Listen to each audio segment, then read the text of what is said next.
This video is a part 2 to another video about South Park that covers seasons 1 through 5, as well as the movie. If you have not seen that video, it is recommended to watch it before this one, though not mandatory to do so. I tried to keep every episode's review independent enough to facilitate watching this video in small sections, or a large binge.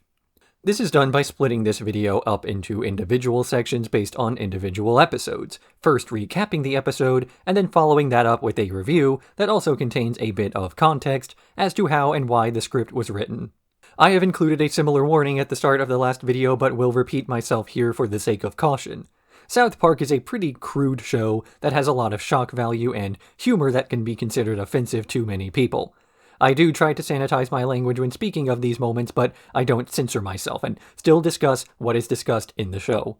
As a result, this video is intended to be about as family-friendly as the show itself, even if I speak a bit more academically about the subject matter. With that out of the way, let's head on down to South Park to see if we can't unwind. Jared has AIDS. Jared Fogle, at the time known as the Subway Guy, famous for losing weight by eating from a particular sandwich chain, comes to South Park to speak about his weight loss journey. Afterwards, the kids, with Butters replacing the dead Kenny, ask him about his weight loss as they want their local Chinese place, Shitty Wok, to give them a comparable deal. He admits the only reason he really lost all the weight was because he had AIDS, with an E, who gave him dietary advice. After the boys call him out for misleading people with his diet advice, he admits to his girlfriend and later the town of South Park that he has AIDS, and they all turn on him, eventually forming an angry mob when he tries to say that he wants everybody to have AIDS like he does, as he assumes their anger is because he had the unfair advantage. Meanwhile, the boys are trying to get Butters to gain and then lose a bunch of weight, but when he struggles to lose the weight afterwards, they simply give him a DIY liposuction. His parents ground him for this, so Cartman pretends to be Butters, cursing out his parents over the phone while the other boys try to get their sponsorship. But the owner of City Walk says that nobody likes Jared anymore because of his AIDS business, and the kids then rush out to clear up the misunderstanding. Once they point this out, everyone has a laugh, which makes them realize it has been 22.3 years, and AIDS is finally funny. Weight loss isn't easy, but it is simple. If you burn more calories than you consume, you will lose weight. If you consume more calories than you burn, you will gain weight. Anyone who says anything other than this fact is trying to sell you something. In spite of this very basic middle school level chemistry, there are still those who will push fad diets and the like, designed to make it seem like you're losing weight with ease. This episode plays into this idea by using a recent example from the news, Jared Fogle, now famous for something else, and pointing out that you can claim any diet works so long as the food you're eating is in reasonable portions and you supplement it with regular exercise, in this case, being assisted by Jared's AIDS. Hilariously, as I wrote this script, my writing software continuously tried to autocorrect AIDS to have an E, so the mistake is apparently a pretty easy one to make. The real mistake, though, is assuming that his weight loss was somehow less legitimate because he had help from professional dietitians and personal trainers. That is, there's an idea that the Subway diet was somehow less legitimate if you did things the smart way instead of having fast food be some kind of secret, lose-weight-quick life hack. If people learn that a fad diet is actually just self-control with different packaging, they might just give up like they've given up on every other traditional method, which one can assume they've done if they're looking into fad diets, instead of doing what everyone knows.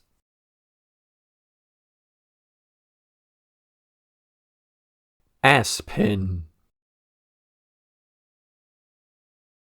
Butters' parents take the other adults to Asspen for a weekend as they've got all expenses paid trips so long as they sit through a 30-minute timeshare presentation. But when they get to this presentation, the men leading it keep bringing the adults back again and again, to the point that their escape attempts only wind up bringing them to the same room until the police are involved, at which point they get held at gunpoint and forced to watch a PowerPoint. Meanwhile, the kids are skiing when a jerk named Tad starts making fun of Stan, stealing away girls Stan doesn't even know as he challenges him to a race. Tad wins the first race and rubs it in, though a nerdy girl invites Stan to a dance at the youth center in spite of the center about to be bulldozed by Tad's father.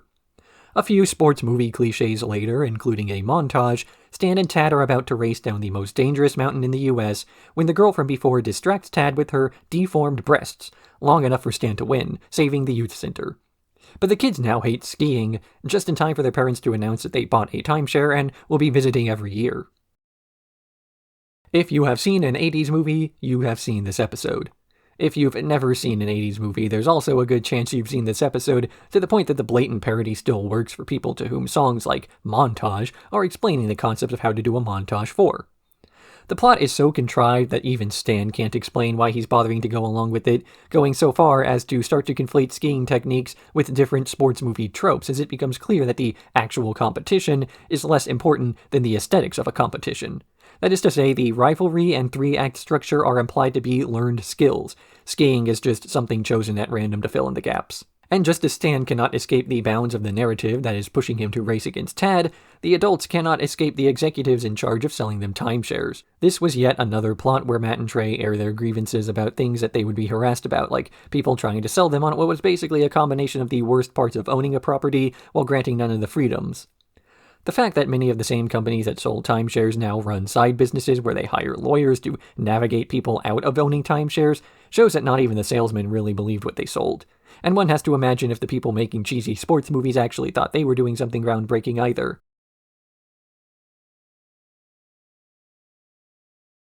Freak Strike. The kids are watching the Maury Povich show where the host is parading around the disabled for views when they get the idea to have Butters go on television with fake testicles on his chin so they can get a prize. There, Butters meets with all the other self-proclaimed freaks who talk about the fact that there are faux freaks pretending to be disabled who take jobs like talk show appearances away from them.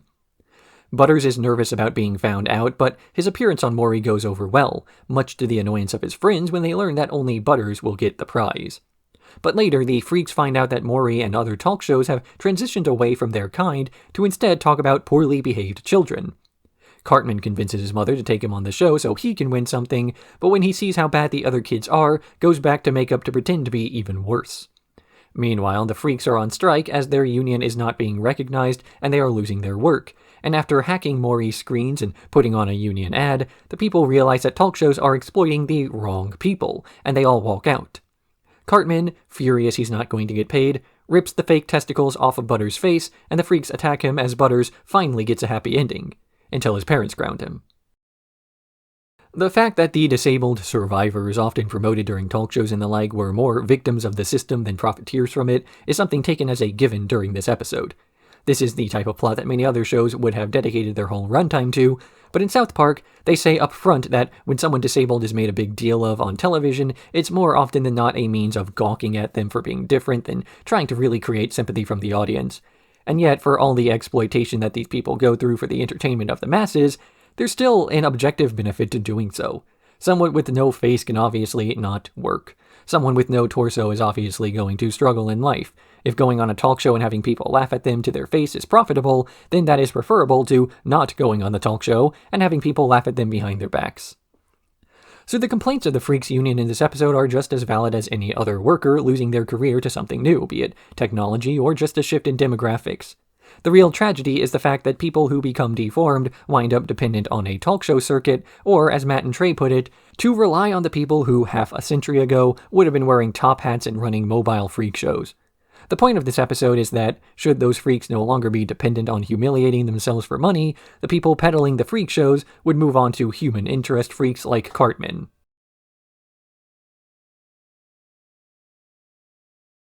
Fun with Veal. South Park Elementary takes a field trip to the local ranch where they see how all the meat is processed, ending when they enter the veal room and see baby cows chained to the floor to stop muscle development. This disgusts Stan and the others, so they rope Cartman into joining them into breaking the animals out of captivity, keeping them in his bedroom until further notice. Their parents, and later the police, arrive at the scene, demanding the boys return the cattle, but the boys refuse unless they can have a list of demands met, including food, which Cartman's mother gives them. But Stan, seeing the other boys eating meat and seeing the baby cows, decides he's never going to eat meat again. Eventually, the FBI is involved, bringing in a negotiator who winds up giving the kids weapons and a nuclear missile, before finally delivering a semi-truck driven by Michael Dorn in full makeup, to bring the cows to Mexico. But this truck was trapped with balloons that stopped them outside the ranch, and the cows are returned to the rancher. But thankfully, one of their demands of legally changing the name Veal to Tortured Baby Cow was enough to reduce demand for the meat, and the cows are allowed to live normal lives once again. That is, they are slaughtered as adults instead of children. As with most semi-political South Park episodes, this one is based on the personal experience of the showrunners, namely the shock felt upon learning that veal was made by weakening baby cows and slaughtering them young, the first time the self-proclaimed carnivores, Matt and Trey, had really been hesitant about their diet, insofar as feeling guilt about where their food came from. But it still has that classic South Park-style satire that attacks both sides of an issue, expressed through the hippies that join in on the protest, and the subplot of Stan turning into a literal vagina as he refuses to eat meat. According to Matt and Trey, they've only met a handful of healthy vegetarians, and the rest were all skinny and weak. That said, if you want to consider the typical vegetarian in America as skinny and weak, then a similar generalization ought to be made of the typical American omnivore. That is to say, what type of person pops into your head when you imagine an American? For most of the world, that's going to be a 300-pound Wall-Mart shopper on a mobility scooter. So if the options are meat and obesity versus veggies and fragility, then maybe the hippies have a point after all. Americans eat far more meat than every other country, and this episode posits that a basic reduction in meat consumption is a far better solution than simply pivoting to the opposite extreme. And this is something achieved not so much by doing large-scale terrorist actions or kidnapping animals, so much as it is by educating people on conditions, or more frequently the tax burden the country assumes, to subsidize these farms.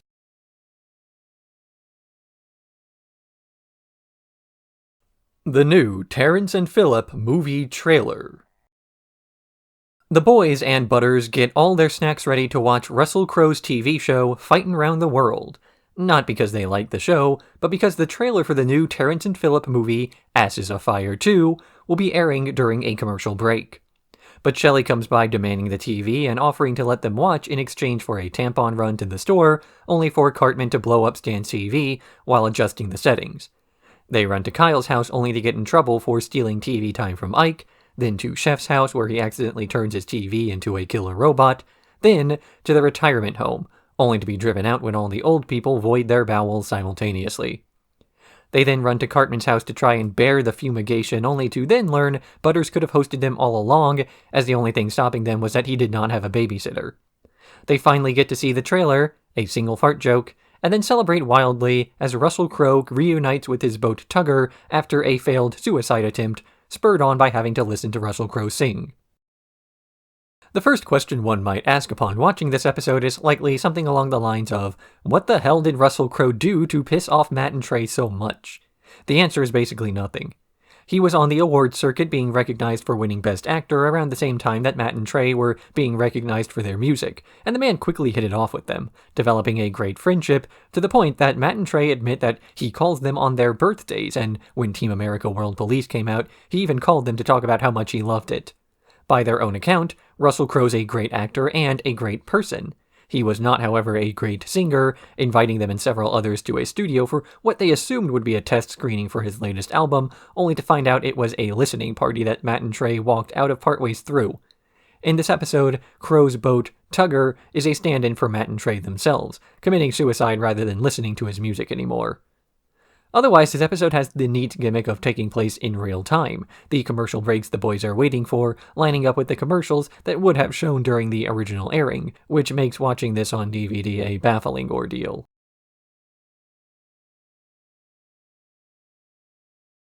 Professor Chaos. The boys decide that it's time to let Butters go as their fourth friend due to him being too lame. They hold auditions for their fourth friend, recruiting 20 side characters from South Park and bringing them along to the amusement park to test how well they fit as their new friend. This is done in a series of ceremonies similar to The Bachelor, where they hand out roses to anyone who made it, while telling those who did not to get the fudge out. After the swimsuit contest, talent show, and a trip to the baseball stadium, the boys finally make their long-awaited decision.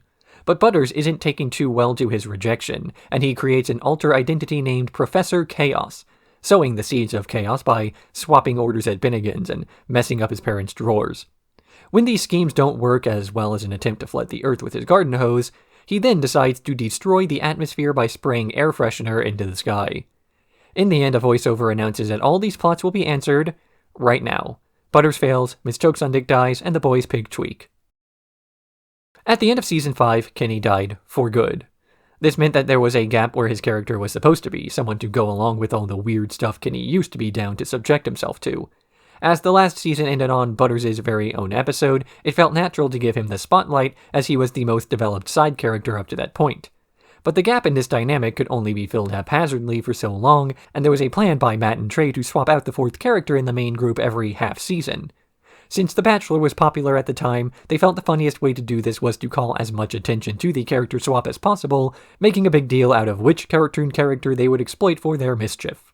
And funnily enough, the episode where Butters is effectively written out of the main group is also the episode where his character finally solidifies. Most blatantly, this is where his voice starts to be found in a more literal sense.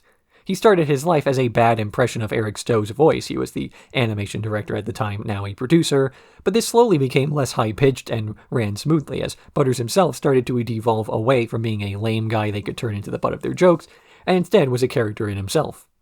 Butters resents his treatment at the hands of the others and adopts the identity of Professor Chaos. But Butters' true dark self is just as nice as his usual persona, so he's really, really bad at destroying the Earth.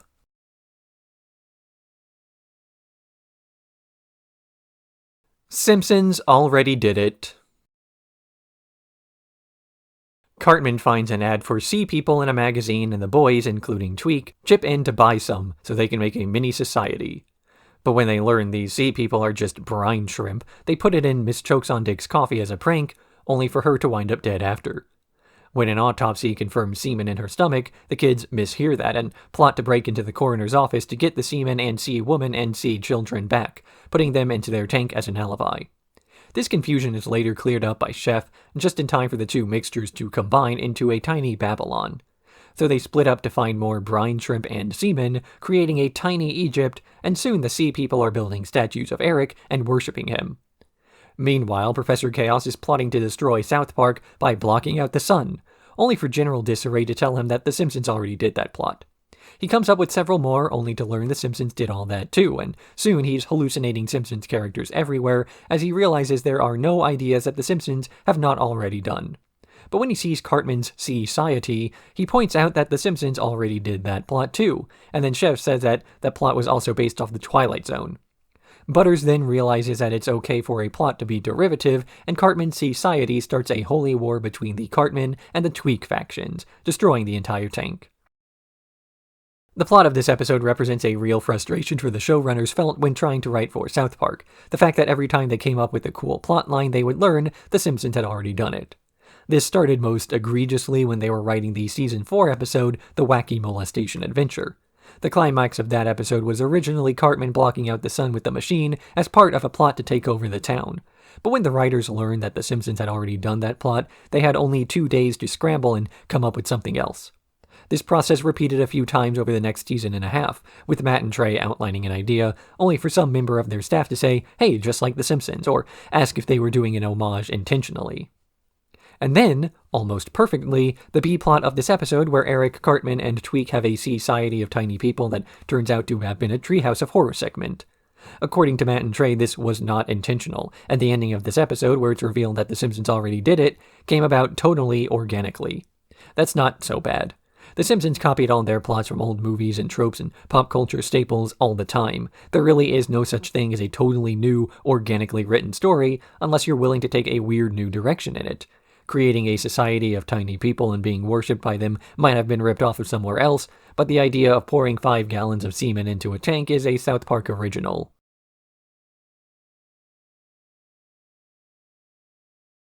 Red Hot Catholic Love. When reports on the Catholic Church's abuse of young boys caused the parents of South Park to refuse to send their kids on a retreat, Father Maxey tries to come up with a way to reduce the anxieties of his congregation before they all convert to atheism. But while brainstorming, the other priests merely blame the issue on not the sexual abuse, but the fact that it's being reported. So he goes to the Vatican to change religious doctrine by undergoing a series of trials. Despite retrieving the holy documents and proposing changes to a giant spider, the church refuses to change their ways, so Father Maxey tears up the pages in frustration. Meanwhile, Cartman bets Kyle that putting food up your butt will have it come out your mouth. And when this succeeds and Cartman wins $20, he spends the rest of the episode rubbing it in. This is made worse as Cartman starts to get more and more recognition before ultimately Kyle's able to get him to stop bragging by admitting Cartman was right, which ruins all the fun. In the end, the now atheist parents watch the destruction of the Vatican caused by Father Maxi tearing up the holy documents and see him give a speech on how the church is out of touch, but it does bring them back to religion. For many seasons, Matt and Trey wanted to do a plot about the characters pooping out of their mouths. Somehow, the recent reports on the Catholic Church covering up decades of abuse coming out is the exact impetus they needed to finally do that story. One gets the impression that they were tired of waiting and didn't have to get much prodding to go along with it. The mouth-pooping plot is quickly sidelined as little more than a funny gag to go along with the smug atheism of the adults, while serving as the impetus for Cartman bragging about his victory to Kyle for the rest of the episode. It's not until Kyle admits that Cartman won and acts humble about it that Cartman finally stops bragging, proving that the bet was not about the money, but the bragging rights of having won the money. Another thing that's disguised as its composite parts is the take on religion in this episode. The church sees declining membership numbers due to the fact that they refuse to adapt to new times and change along with the society they're preaching to. In universe, this is done through their refusal to stop molesting children, and the way that these actions affect not only the men doing the crime, but those who are implicit in their actions by refusing to speak out against it. To the church, this is just tradition. It's the way things have always been, and therefore the way they want to keep doing stuff. But times change, and people change with them. Doing the same thing over and over while demanding the people around you never change, that's not even a tradition. I mean, imagine if we still had traditional Christmas celebrations where slaves and their masters swapped positions for a week-long orgy of debauchery and bad example.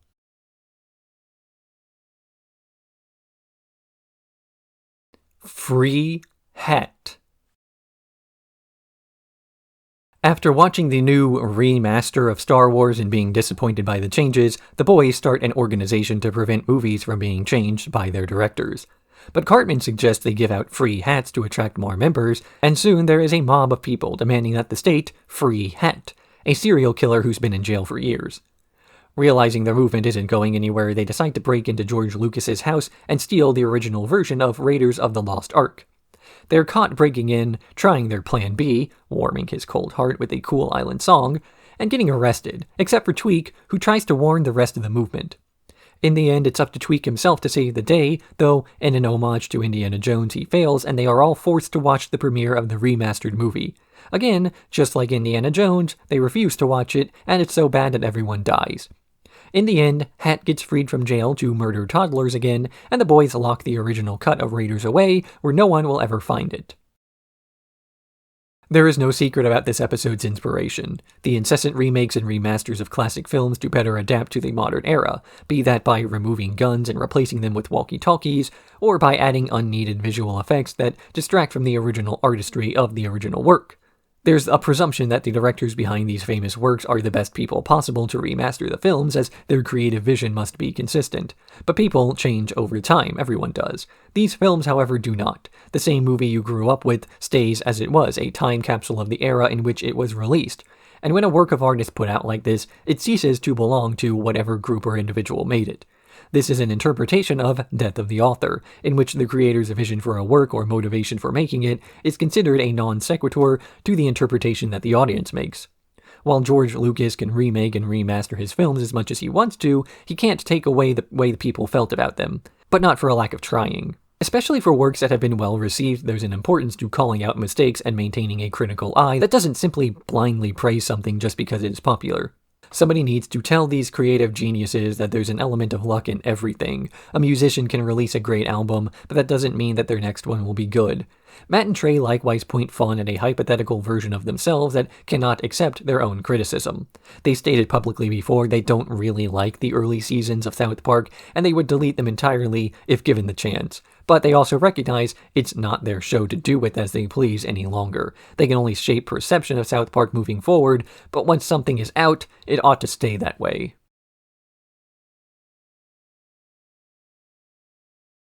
Bebe's boobs destroy society.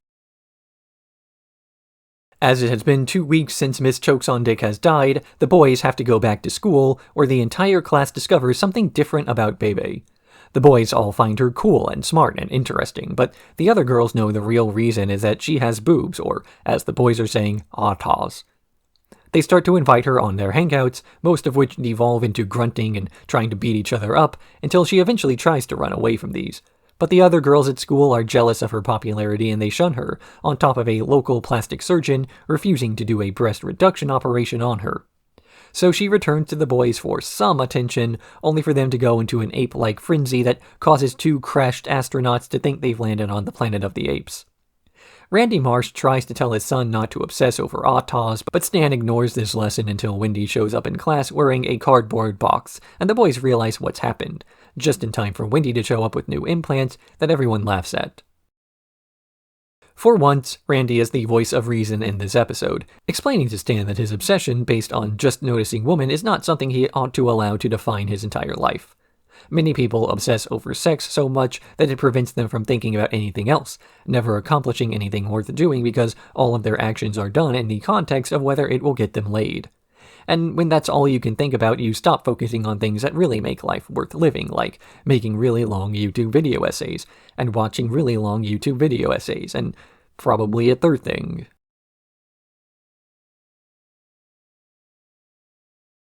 Child abduction is not funny.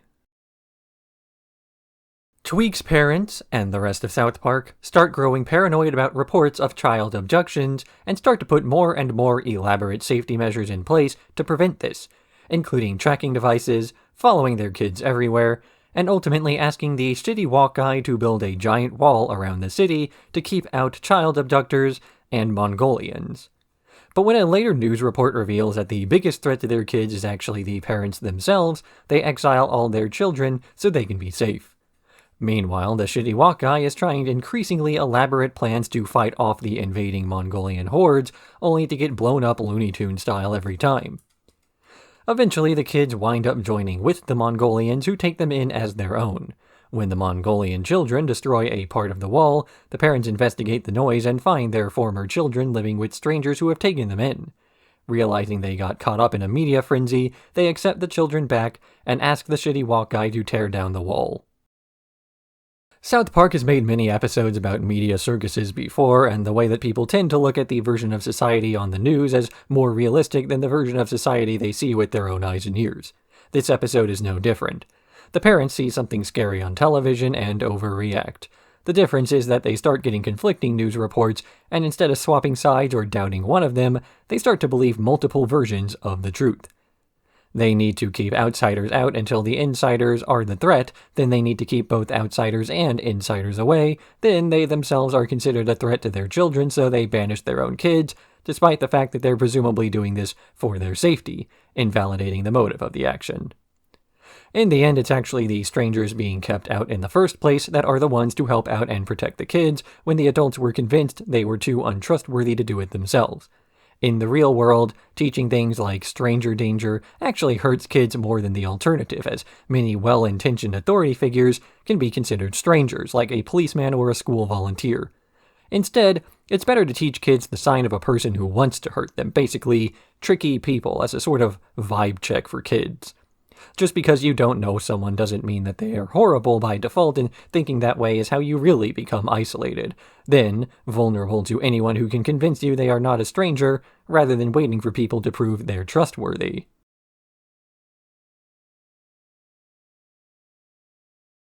A Ladder to Heaven. The boys win an all-you-can-shop spree at a candy store only to be turned away because they don't have a ticket to get in. They recall they left their ticket with Kenny and seek out their dead friend, finding only his ashes, which Cartman consumes, believing it's chocolate milk mix. Later, they make a second scheme to get the ticket by building a ladder to heaven. Their parents and the rest of the town think that it's a sweet gesture and don't have the heart to tell them that they can't make it, and the whole construction becomes a media spectacle. Meanwhile, the Japanese have taken to building their own ladder, and the US government, operating on the assumption that Saddam Hussein is building chemical weapons in the afterlife, starts to assist the boys so they can bomb heaven. Because Cartman drank Kenny's ashes, he starts to have visions of Kenny's memories, and soon finds out where Kenny was storing the tickets. When the boys come back from their shopping spree, they tell the adults that they should focus less on the afterlife and more on their current life, and everyone goes back to normal. This episode was being produced around the 1-year anniversary of the September 11th attacks and was inspired not by the attacks themselves, but the weird fetishization that American society had in response to them.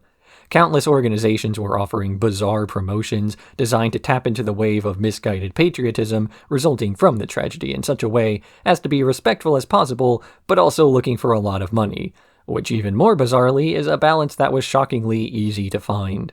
Alan Jackson and his 9/11 profiteering tours and albums were lambasted in this episode, and yet in the commentary, Matt and Trey barely even made fun of the guy, instead praising the sheer audacity it took to see 2 towers collapsing into rubble, and then to run straight to the writer's room to figure out a way to cash in on the death.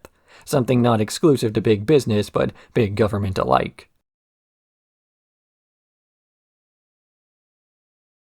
The return of the Fellowship of the Ring to the 2 towers.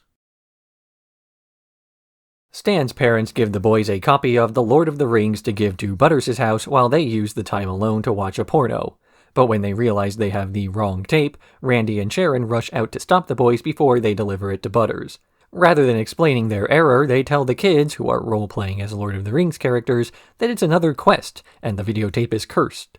They then take this cursed tape to a council of the other kids, and after Token watches it and decides he's no longer playing pretend anymore, they deem it must be returned to the video store from whence it came, before it can corrupt anyone else. But the 6th graders have learned of the videotape, and they chase the boys around on their bikes, leaving from the More Door shop to take it for themselves. Butters is also following them, demanding his precious tape be returned, and ultimately agreeing to lead them to the video store so he can get closer to it. Eventually, the boys do find the store, but it's closed, and they are surrounded by 6th graders. But thanks to Jimmy's directions, the parents can arrive in time to scare off the older kids, as Butters and his precious tape are thrown into the video return slot. The best episodes of South Park are the ones where the kids act like actual children. There is a difficult balancing act when writing the show, though, as the subject matter is notoriously not child-friendly. But rather than this difficulty holding the show back, it instead becomes a central aspect of the humor in South Park, taking childish interpretations of events as a means of showing how low the conversation's degraded. Basically, if a bunch of 9-year-olds who just learned about the issue can logically take away an idea that has more basis in reality than the adults who obsess with news cycles, then the issue is far from worthy of the attention it receives.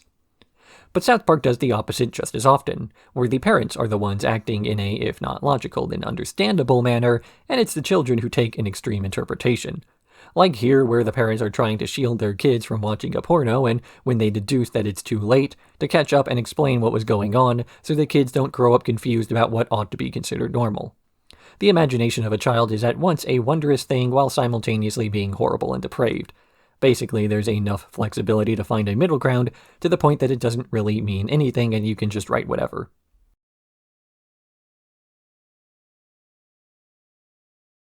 The Death Camp of Tolerance. Mr. Garrison gets his job back, this time teaching the 4th grade class the boys are in. But before he can start working, he gets told that the school district can't fire him due to his sexual orientation, and if he does get fired, he can sue for millions. So Garrison introduces Mr. Slave, his new teacher's assistant, and he starts to do a series of flamboyant behaviors to get fired. But when the boys report this to their parents, they're told they're acting intolerant and are sent to a museum to learn better behavior. Mr. Garrison then doubles down on trying to get fired by putting the class gerbil Lemmy-Winks inside of Mr. Slave's butt, with the gerbil going on an epic quest to escape. For his bravery in the face of intolerance, Mr. Garrison is given an award, while the kids get sent to a tolerance camp to learn to accept other people and finger paint. But when Mr. Garrison puts on a big gay performance at his award ceremony, the adults finally realize what the kids were complaining about, and they let them out of the camp, placing Mr. Garrison in instead as he does not tolerate his own behavior. The last season or so of South Park included a few changes to the status quo, some of which were necessary, some of which felt arbitrary, some of which could be considered ill-advised. So this episode starts tying a few of these frayed ends back together, like having Garrison brought back as their teacher, making Kenny into a character again, and doing all of this while keeping the more positive changes. Garrison was a good character, not good like nice, but good like interesting. He existed as a form of satire for the type of person who's hateful and extremist while being far worse than the people they criticize. His repression has always been a sort of denial, and exploring this for the purpose of satire is an easy source of recurring plot lines. So to write off Garrison and replace him with Miss Chokes-on-Dick, who was never much more than a couple of gags anyway, wound up making the show worse. Kenny was killed off last season as Matt and Trey were tired of coming up with ways for him to die, but South Park without Kenny felt like a show missing something, especially as Stan and Kyle have started developing personalities of their own, and there's now a need for a more crude friend who still doesn't side with Cartman by default, nor does he allow himself to be pressured into doing anything the way Butters and Tweak were. The showrunners knew they could bring Kenny back as unceremoniously as they wanted to, and even considered him having an appear in an episode with zero fanfare. He's just sort of there one day. But they thought they could do a soft return instead, as it would be more interesting while also being a connecting thread between several other plots. This way, if the change doesn't work out as well as they wanted it to, Cartman can just fart the guy out or something, which they sort of end up doing anyway.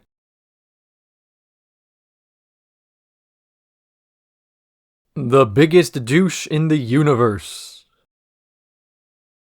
Cartman is running out of time and needs to be taken by Chef to a psychic so they can communicate with Kenny, whose soul is still trapped inside Cartman. They go to the TV psychic John Edwards, who gives a vague reading about Kyle's grandma that makes the kid want to enroll in Juilliard instead of returning home. Stan tries to convince John Edwards to tell his friend that it's just a cold reading, more of a party trick than anything, but the psychic doubles down and says he's performing a service. Stan calls him a douche and takes some of his books to study to prove the concept is a fake. But instead of people believing that he's just saying random names and months, they give him his own show where he eventually competes against John Edwards in a psychic showdown. But instead of doing a cold read, he convinces the audience to stop being so scared of the afterlife and clinging to false hope. And then aliens abduct John Edwards to award him as the biggest douche in the universe. Meanwhile, Chef takes Cartman and Leanne to his parents' house for an exorcism, but as they don't have a child to sacrifice, Kenny's soul ends up trapped inside of a roast, which is eaten by Rob Schneider.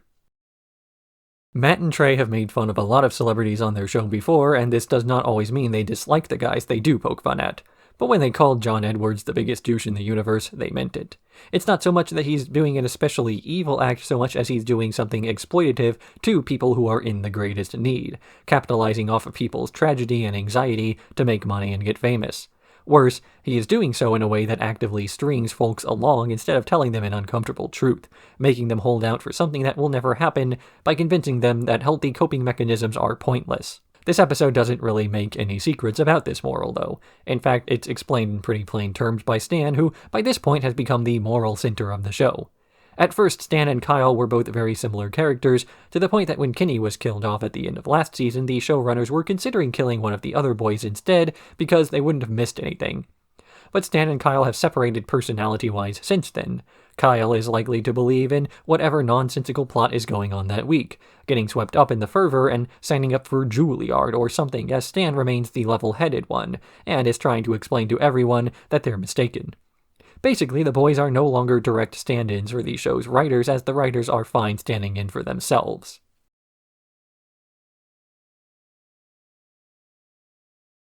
My future self and me. During a thunderstorm, a man claiming to be Stan from the future shows up at the Marsh's household, and he convinces the family he is the real deal. After he moves into their house, they learn his story. He is a drug-addicted loser who dropped out of school after being sent to juvenile hall. So the present Stan begins to take his studies more seriously until learning that Butters, his future self, is also living with him.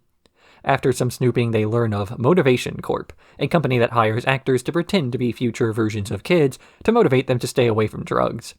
He seeks out a company that specializes in getting revenge on parents, which it turns out is run by Cartman. Cartman offers to cover the walls of Butters' house with poop, but Stan doesn't think this is a good plan and takes matters into his own hands by pretending to chop one off. Stan's father mutilates the actor, revealing they lied to their son. Meanwhile, Butters' parents see Cartman's work on their house and finally admit they've wronged their son, which causes Stan and his parents to decide they ought to hire Cartman to get revenge on Motivation Corp. After a job well done, Cartman's future self approaches and praises his past self for living his life well, only for Cartman to start scarfing down cookies as his future self transforms into a fat loser. The idea that it's okay to lie to children because the ends justify the means is challenged here, with the argument landing somewhere between the two counter-arguments of A, once one lie is revealed, all the related facts are going to be questioned as well, and B, it's not so much that the ends justify the means, but that the ends are the means. The first point comes down to the very real reason that so many anti-drug programs in the US failed. They would make things up about drug use to scare kids away from using them. The issue with doing this is that when you tell children a single joint of marijuana will kill them, and then you say the same thing about smoking fentanyl, once kids grow up and see their peers smoking and not dying, they'll assume all the other dangers they've been told about are also false. This is what leads to kids going down a slippery slope of drug use, as the first few gateway drugs turned out fine for them, so they have no reason to believe anything worse will happen. And of course, the second, more drastic reason is that lying to kids is lying to kids. It's not that they're going to start doing drugs because they don't think there's harm to doing them, but that they'll stop listening to authority figures who have their best interests in mind.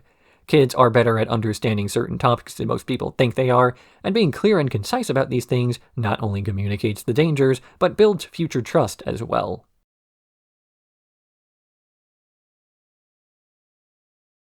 Red Sleigh Down. Cartman realizes he's a few miracles short of being on Santa's nice list and tries to come up with a plan to fix his karma by bringing Christmas to the Middle East. He ropes Stan and Kyle into helping him, and they ask Mr. Hanky to take them up to the North Pole on the Poo Poo Express. Once there, they get to watch Santa fly over Baghdad, only to watch him get shot down by a missile and kidnapped by a terrorist group. So they take his backup sleigh to the Middle East to rescue him, recruiting Jesus along the way as he brings his guns. They make it there to rescue him from a session of electrocution, with Jesus healing Santa's legs and covering for him as they blast their way out. But Jesus gets hit as they're escaping, dying in Santa's arms before they make it back to the sleigh and fly off. But as they're leaving, Santa decides to give them one last gift, and actually makes it Christmas time in Baghdad. They make it back to South Park as Jimmy finishes singing the 12 Days of Christmas and lights the tree, with Kenny coming in from off-screen.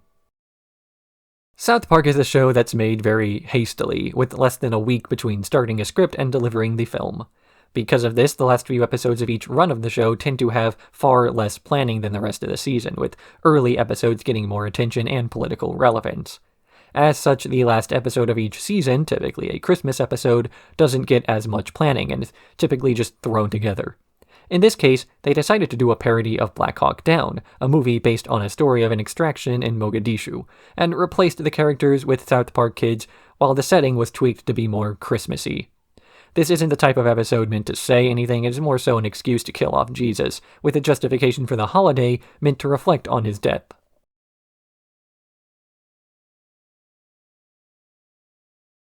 Cancelled.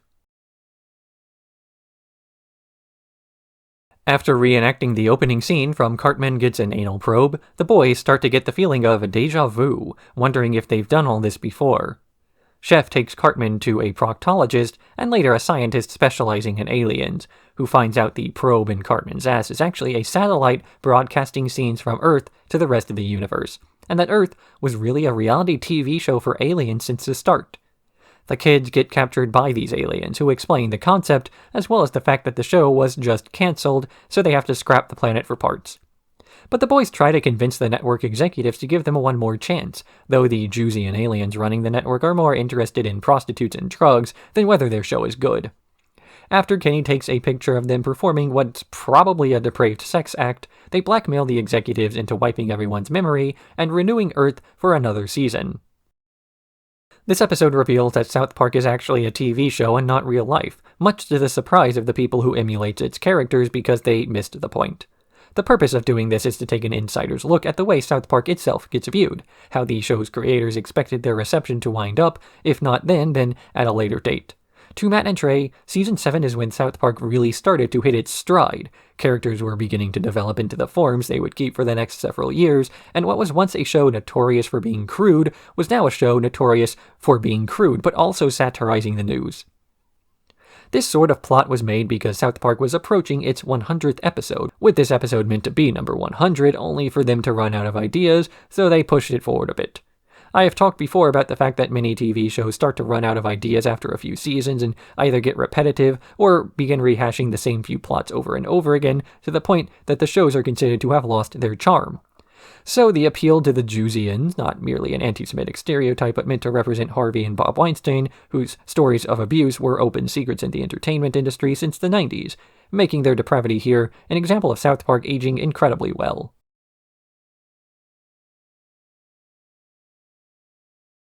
Krazy Kripples. Christopher Reeve gives a speech about stem cell research to South Park on the same day Jimmy is supposed to have a comedy show, and he gets angry someone crippled later in life is getting more attention than somebody crippled from birth. He tries to start his own club for cripples, but finds out that the Crips already exist, so he joins their Denver chapter. After accidentally causing a truck crash that kills several Bloods, Timmy and Jimmy are welcomed into the Crips, only for a retaliatory attack to damage Jimmy's house later on. So Jimmy decides the only way to end the gang war between the Bloods and the Crips is a lock-in at the rec center, which, after a speech where he tells them to come on, he gets them to put down their weapons. Meanwhile, Christopher Reeve keeps consuming more and more stem cells until he has his full range of motion back and can lift cars over his head.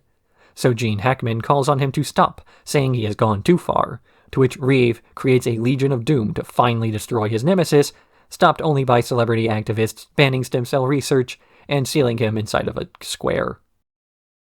Stan and Kyle play very little role in this episode, saying out loud that it's probably better to stay out of this one. Matt and Trey had wanted to make an episode making fun of Christopher Reeve for some time, despite the warnings from the other staff members that such a thing would be in bad taste. But they eventually managed to make an episode where a crippled celebrity drank the spinal fluid directly from a fetus without getting any more controversy than usual, due to the fact that they had the characters themselves say they did not want any part in voicing their opinions one way or the other. So it's Jimmy and Timmy themselves who say the morals in this episode, more so Jimmy, which ends up coming across as more genuine due to the fact that they are not just token characters designed to be soapboxes for the creators to stand on, but real characters first. Sure, the duo might have been conceptualized as a joke initially, but anyone different starts out as a joke among their peers before eventually the joke stops to be funny and you see the person beneath it all. Jimmy is a well-developed person with his disability only making up a small part of who he is. As a result, when South Park tries to talk about conflicts that the crippled might face, it comes across as a genuine concern rather than trying to win social justice brownie points.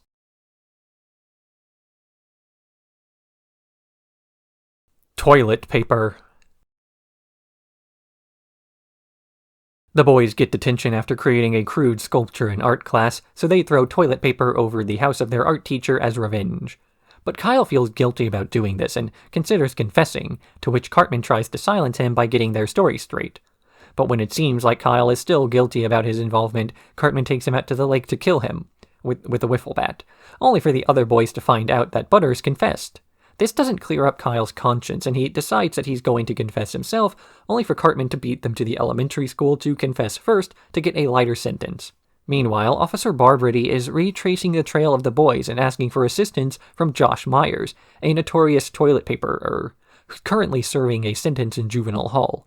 In a reference to Silence of the Lambs, Josh Myers psychoanalyzes the officer until he is eventually wheeled to the school to piece together the crime, only to escape as he continues his TP spree. Cartman is fundamentally incapable of understanding Kyle's feelings of guilt in this episode, considering instead that his anxieties must come from a position of fear he might be found out as one of the culprits in the TP incident. The reason for this is that Cartman does not believe people other than himself have feelings. He views the rest of the world as NPCs and cannot imagine that they behave in anything but self-interest. The irony, of course, is that Cartman is the one incapable of acting in the benefit of society at large, and that his mind is only capable of comprehending himself. Empathy is associated with intelligence, and a lack of it is typically indicative of an inability to model other people's emotions or see something from their perspective. Like asking if a person who didn't eat breakfast that morning would be hungry, then having the person you're talking to answer based off how they currently feel.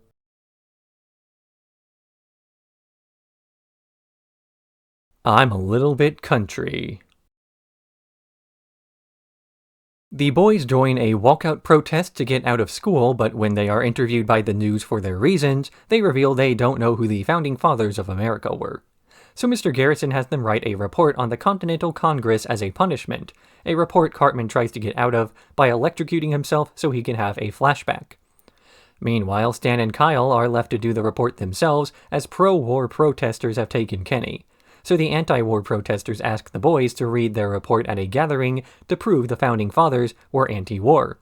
But when these two protests occur on the same date at the same time, the boys go out on stage and admit they didn't actually do their homework. But Cartman did. His plan to electrocute himself back to 1776 worked, and upon returning he goes out on stage to say what the Founding Fathers really wanted, a country that can appear strong by going to war, but also protesting the war so as not to appear heartless. In regards to the Founding Fathers, it's always a question of what they would have wanted when trying to decide the direction the country ought to go in the modern day. On one hand, they did, in fact, want a war with the British, but this was a war of liberation, not occupation.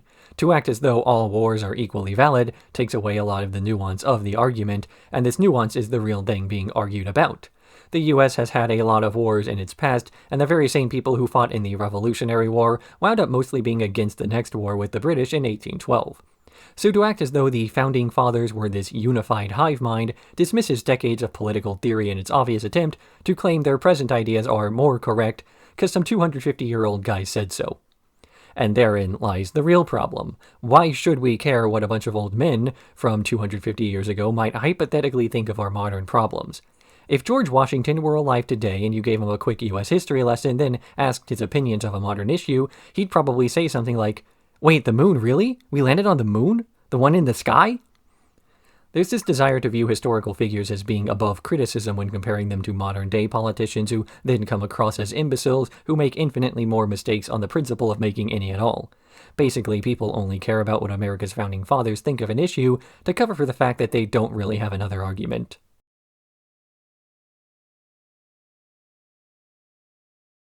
Fat Butt and Pancake Head. For Cultural Diversity Day at school, Cartman paints a Jennifer Lopez on his hand and does a Latina impression to win a gift certificate. While out spending this money, he comes across a make-your-own music video store, and the hand painting wants to go inside.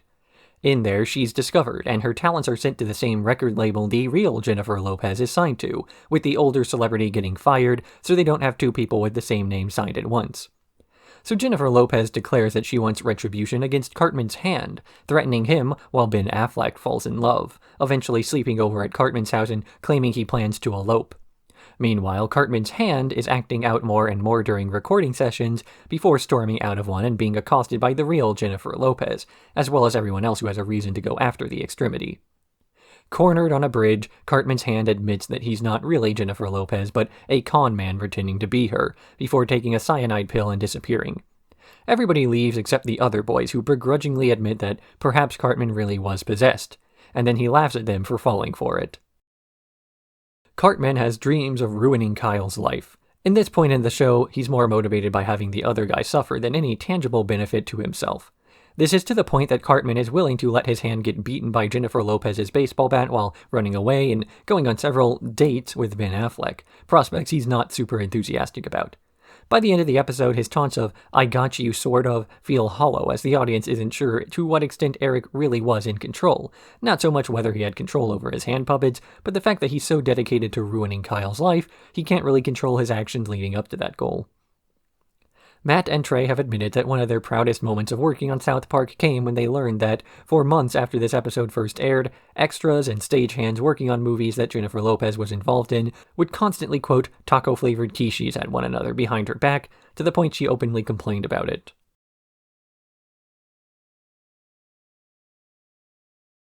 Lil Crime Stoppers.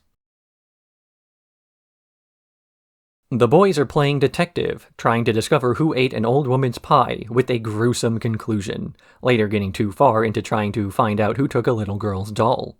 But when some kids playing FBI come in and take over the investigation, they decide to play by their own rules and sneak in through the back, getting into a fake shootout with some other kids. For their efforts, they become junior detectives at the Park County Police Force, who then give the boys their first task, shutting down a meth lab.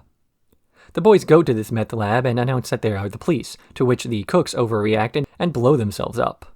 The police chief tells off the boys for going too far, but then assigns them to go undercover at a drug bust, all while their colleagues attempt to sabotage them after finding out they've been stealing from crime scenes. When they arrive at the strip club the drug lord has been operating out of, they are recognized and the men begin to shoot, to which the boys respond by pretending to shoot back.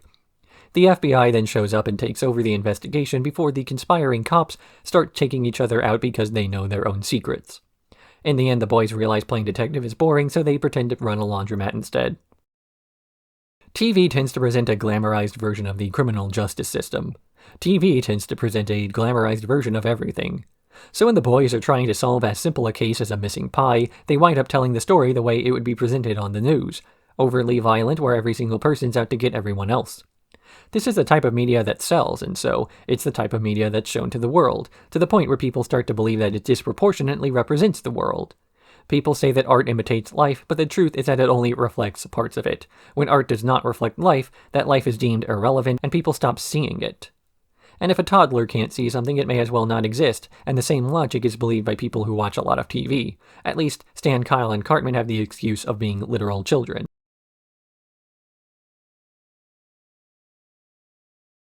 Red Man's Greed. Some of the South Park folks go to the Three Feathers Indian Casino to gamble, where Gerald, due to his gambling problem, loses his house. After seeing this, Chief runs with Primus speak regarding their need to connect their casino to Denver, buying out the town of South Park to build a highway in its place. They rally together to raise the money needed to buy their town back, but when they come up short, simply gamble for it. Despite winning everything they need, Gerald convinces them to keep going, and they lose it all, deciding instead to have a sit-in to block construction. Chief runs with Primus, then makes a plan to give blankets to the sit-in participants laced with SARS to make them too sick to fight back. Stan then has to go on a spirit quest by huffing paint thinner so he can learn the middle-class white guy way to cure SARS of chicken soup and Sprite, and the people are once again healthy. When the chief sees that the people of South Park are cured, he asks them to cure his son, Primus running thin, in exchange for their town back. This episode is another instance of South Park's ability to take a contemporary or historical account and discuss it in less abrasive terms through what's called masking. It's instantly recognizable that this plot pulls from real history and simply swaps the races around while modernizing a few of the other concepts. The westward expansion by the United States is viewed here as the casino owners wanting to connect their business to Denver in the west, regardless of who is in their way. The people of South Park are viewed as an inconvenience to an uncaring group of business owners who just want more land. Of course, in the real world, there was no concern for bad PR from moving the people of South Park, nor were there blankets with SARS. It was smallpox and faux contracts with the wrong tribe for PR's sake, including an infamous example where the Dutch bought Manhattan Island from the American Indians for a handful of beads. In truth, this was about 60 florins worth of metal goods, and they were given to the Metoic tribe, who did not live on Manhattan Island. It was a Wappinger who were kicked out, although to reflect this in South Park would involve far too much complication of having, for example, the citizens of North Park be paid for the purchase of South Park, rather than the implication the people were being offered fair market value for their homes.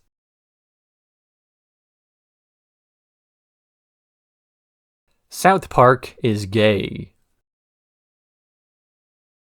When Queer Eye for the Straight Guy gets popular, its new metrosexual fad sweeps through the school, and every boy but Kyle has started to dress in a more flamboyant fashion. They give Kyle a makeover, but he's unsure about the new trend, eventually talking to Chef and deciding to go back to the way he used to dress. The other boys then start to make fun of him as his old friends stop talking to him while he's beaten up. Meanwhile, Mr. Garrison is happy at first that South Park appears more accepting of homosexuality, but gets angry that none of the men dressing like he does are actually gay and just appropriating his culture. So he goes to New York to kill the Queer Eye guys, meeting Kyle along the way with the same plan. But once they get to the studio, Mr. Garrison deduces the men aren't actually gay, and they reveal the ruse. Queer Eye is run by crab people, who are trying to make the men less masculine so they can take over the surface. They capture Kyle and Mr. Garrison, giving them crab people makeovers, and they prepare to get the president as well, before the women of South Park, tired of their husbands being too gay, arrive and they beat the crabs to death. Queer Eye is a TV show where gay men tell straight men the same fashion advice that women have been telling them for years, only now they listen because it's a man saying it. The metrosexual movement is brought up in South Park as a trend of sorts, that being openly gay is now acceptable, meaning more and more men are embracing this sort of behavior. And while at the end of the episode the men tone down the way they act in favor of the next trend, the fact that the gay pop culture movement happened still allows for some more freedom, not just from gay men who now feel safer to live authentically, but also by straight men relieved to be able to start showering regularly and taking care of themselves without being called a homosexual for doing so. The mothers mention early on that their metrosexual sons are now bathing and brushing their teeth, the implication being that the earlier manly behavior meant that they were not doing so. But then no one ever stops to question why women preferred men who were acting unmanly in the first place. Society was teaching men for so long to act as manly as possible, and yet here they acknowledge that acting very gay is going to make chicks dig them. Surely there has to be a middle ground where a guy will still clean out the mousetraps for their girlfriend, but also brush his teeth in the morning. But pop culture rarely expresses nuance, so when South Park parodies it, they go for both extremes.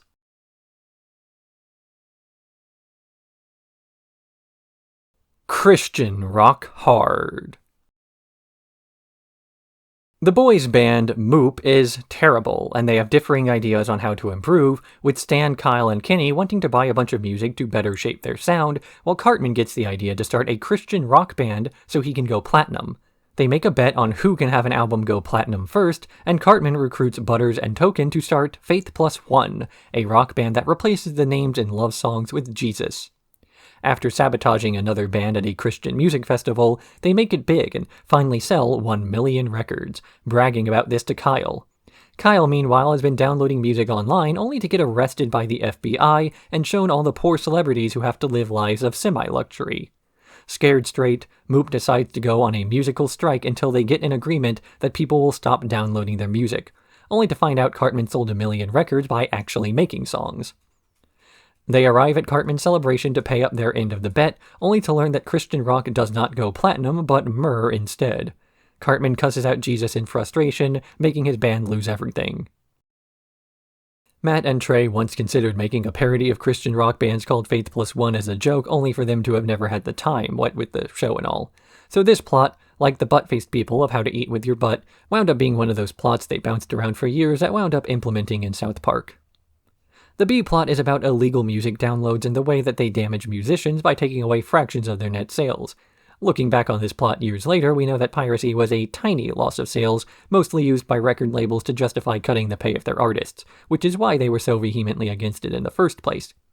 The real loss in revenue these artists were feeling was similar to the loss of revenue that Moop felt.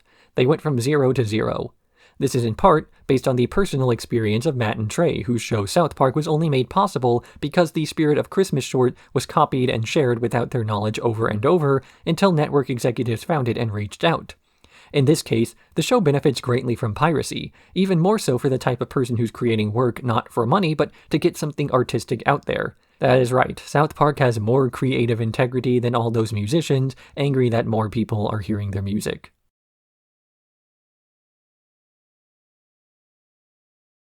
Gray Dawn. An old man driving a car crashes into a farmer's market during a memorial service for the victims of another old person driving their car into the same farmer's market.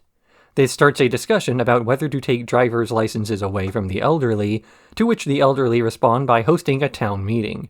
But when the meeting ends and every old person gets on the road at the same time, the death toll winds up forcing South Park into action by taking away the license of everyone over 65. Stan's grandpa gets arrested for driving without a license, and he calls the AARP to come in and help him, which they do by parachuting into town, giving weapons to all the senior citizens, and then taking over the town because they wake up earlier than anyone who wants to fight back. So it's left to the boys to fight back for them, which they do by sneaking into the country kitchen buffet and locking it from the inside, denying the old folks their food. When the military arrives to restore order, Stan stops them from punishing the old folks too harshly by saying the issue wasn't what was being said, but how it was being said. For those of you watching this video that are not American, it's important to note for this episode that a majority of this country was designed in such a way that traveling by any means other than a personal automobile is intentionally difficult, if not outright impossible. So the conflict in this episode isn't so much about old people not getting to drive their cars, but old people not getting to go outside at all. This is done in the interest of safety, not just for the people driving, but the people they're driving near, and yet half the people being kept safe are being kept so safe they may as well not live anymore. The real solution to the problem of aging drivers is a cleaner, more consistent public transit schedule, but the other issue being addressed here is that the solution that the town of South Park has chosen was one of soullessness, a stats-driven answer that does not at all consider the people it's affecting. If you want to get elderly drivers off the road, then ban elderly drivers from being on the road. There is no if-then about it. They simply took the most blunt solution possible, as if the people being targeted by the law were statistics and not human beings. Laws are meant to make life better for everyone, not more convenient for the most people. And evil happens once you start seeing people as things and not humans.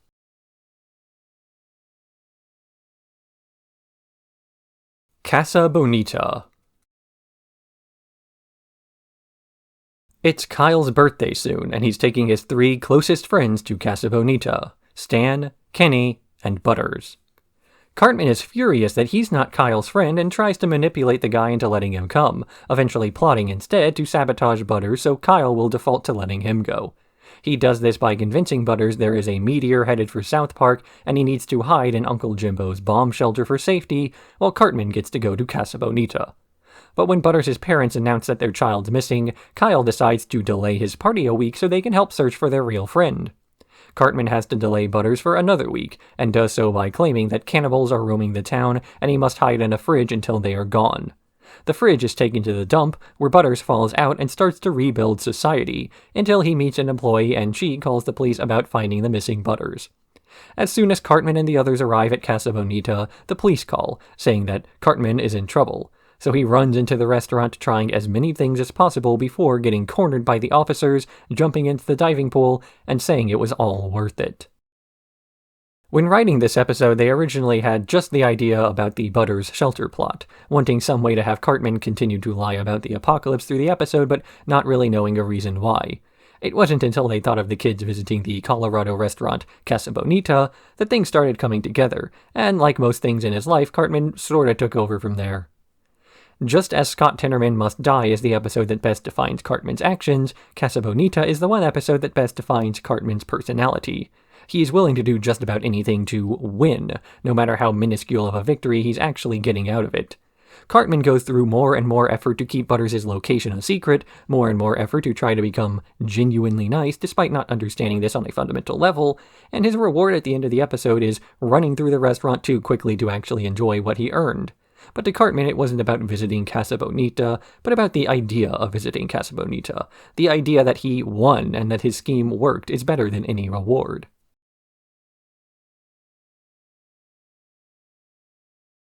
All About Mormons. A new kid moves to South Park, Gary, and the other kids tell Stan to go beat him up for being a dork. But when Stan tries to hit him, the guy's reasonable, and he invites Stan over to his house. There he meets the Harrisons as they are having a family night, and they tell him about the Book of Mormon. Stan returns to his family while they're watching TV in silence and asks his father about Mormonism, so Randy goes over to the Harrisons' house to give them a piece of his mind, only to return and announce that the Marsh family is now Mormon too. In spite of the other kids making fun of Stan for it, his family still hosts the Mormons the next night, and they finish the story of Joseph Smith. He founded Mormonism by finding golden tablets in the woods that told about how the Native Americans were actually white until they were punished by God, and the fact that Jesus' second coming was in Missouri, and the continuing thread that Joseph Smith never let anyone see his proof by hiding it inside of a hat and never recreating his findings. This story convinces Stan that the whole religion is a farce, and he tells off the Mormons, kicking them out of his house. But the next day, Gary arrives at the bus stop to apologize for trying to convert Stan, following this up by saying that, in spite of how absurd the story of the religion is, the modern teachings are about being nice to one another and loving your family, chiding Stan for being too bitter to see how much better his life would have been if he was a Mormon. The issue that Stan and the non-religious types have in this episode is an issue with the texts of the Mormon faith and their believability, but the issue with thinking this way when trying to compare religions is that no religion really has texts that make sense.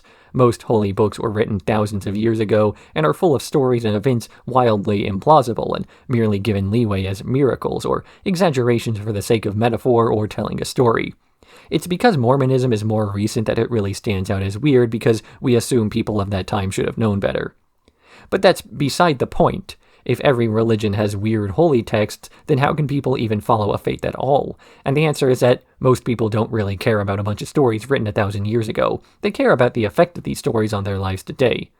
The Harrison family is happy, and they love each other in a way that no one else in South Park understands, and they also happen to be Mormon. They simply prioritize the lessons from these stories more than whatever they're believable or not. It's only the people who have a history of mistreating others or questionable morality decisions who ever have to dig that deeply into the Bible or the Book of Mormon or whatever in the first place. The typical person will see a message along the lines of, be nice to people, and they'll stop reading there. A good religious follower is a person who's kind of surface level in their faith.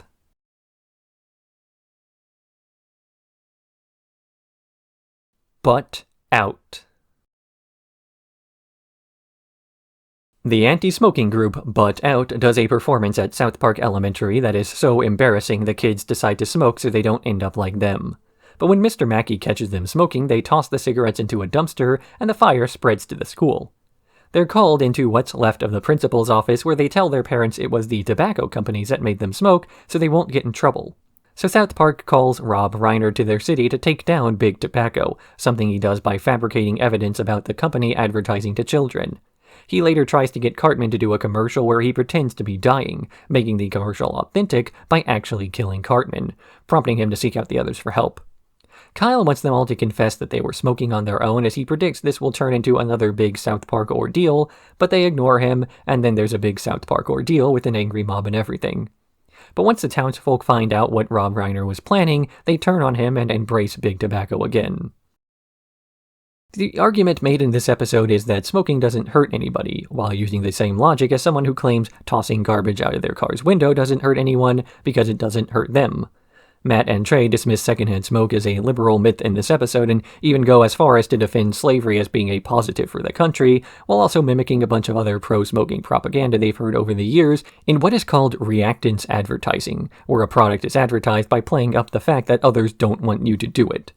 These tactics are then mocked in the episode by having liberal celebrities come in and do the exact same thing, lying about the dangers rather than whether the product is safe and then spending money to push a particular agenda. So the real crime the liberal elites in this episode do is far less of a moral mistake and more so the fact that they are preachy and annoying when they speak. The episode starts out with a corny PSA that makes the kids do the opposite of what they're told to and ends with the goo coming out of Rob Reiner when he is stabbed. This episode shows the stance South Park repeatedly takes through the next several seasons when there's an argument between a side that wants you dead for their profits and a side that's kind of annoying and preachy. They side against whoever doesn't ask them to change. Sometimes you do have to side with a person you find annoying, otherwise you end up taking the side of someone who is dangerous.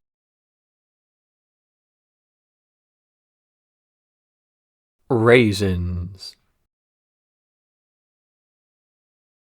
Wendy sends Bebe to break up with Stan on her behalf, and Stan begins moping around, refusing to do any of his usual activities with the guys and trying and failing to get back together with her. So the guys take Stan to Raisins, a restaurant where the underage waitresses flirt with customers to cheer him up. Stan does not take to this and hangs out with the goth kids instead, writing edgy poetry and talking about how nothing in life matters, before ultimately trying to win Wendy back, only to see her with Token instead. Butters has taken to Raisins, though, believing that their waitress Lexus was actually flirting with him and proceeding to follow her around because he believes they are dating.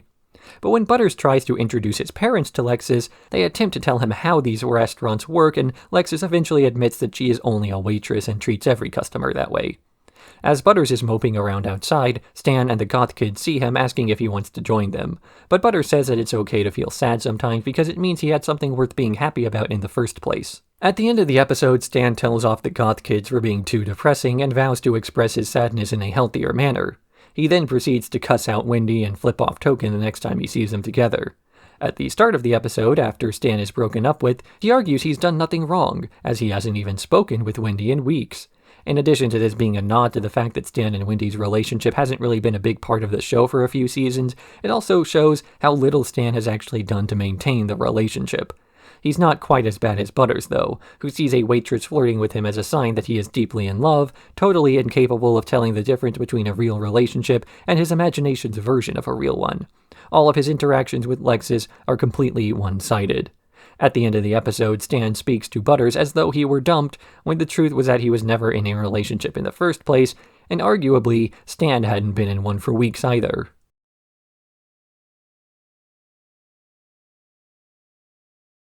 It's Christmas in Canada. A new law passed by the new Canadian Prime Minister allows Canadian parents who have put their children up for adoption to take the kids back should they change their mind, meaning Kyle's brother Ike is sent to Canada. When the rest of South Park decides to chip in their Christmas money to pay the Broflovskis' legal fees, Cartman realizes he's not going to get any presents, so he joins Kyle and the rest in going to Canada to meet the Prime Minister. Along the way, they meet a Mountie whose funding was cut, a French-Canadian who can't drink wine, and a Newfoundlander who can't perform sodomy. They make it to the Prime Minister's castle along the only road and manage to convince the guard to let them in by crying. Once inside, the Prime Minister, a giant floating head, declares that his laws cannot be changed, zapping Kenny with a lightning bolt. Stan finds a hidden curtain and reveals that Saddam Hussein has been pretending to be the Prime Minister all along. The Canadians beat him up and have a Christmas celebration Canadian style, as Cartman tries to beat up Kyle for making him miss Christmas, only to get slapped and cry. Season 7 was defined largely by the Iraq War's beginning, opening sort of with debates on the morality of the conflict and ending in universe with the capture of Saddam Hussein, lining up with Operation Red Dawn capturing him a few days before the episode aired and putting to rest a plot thread that had been ongoing for a few seasons. It's not as though this was at all intentional. The fact that things lined up this way is coincidental because, as we know, South Park is a show written by the seat of the pants of the showrunners. So a Wizard of Oz parody about Canada can become a political satire that doesn't really say anything except terrorism is bad, and then mentioning what they saw on the news that week.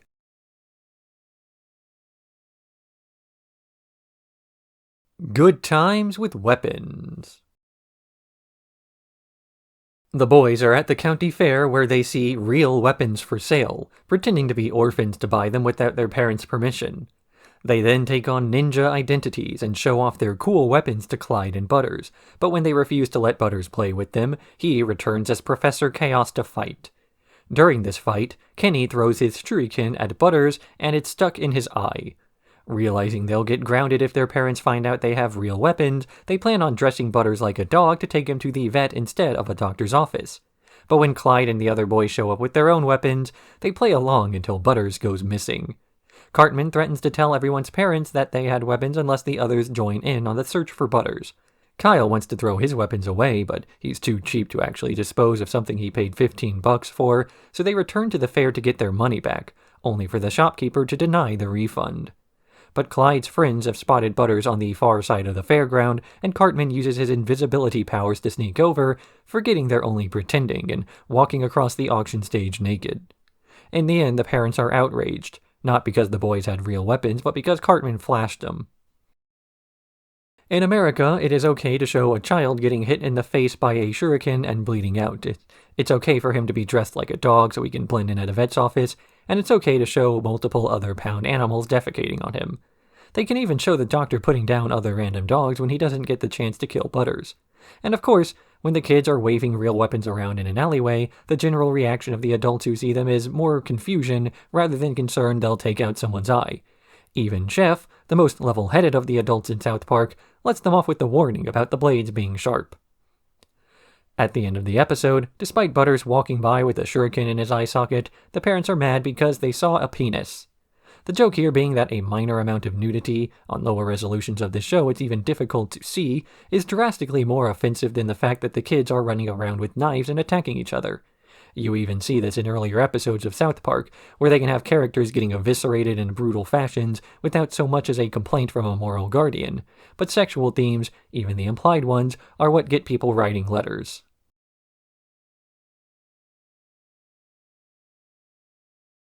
Up the Down Steroid.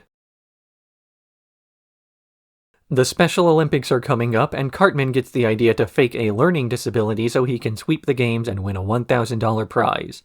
Kyle is morally opposed to this, but Cartman ignores these concerns, focusing instead on his research to become as authentically handicapped as possible, and convincing his mother to enter him in the games.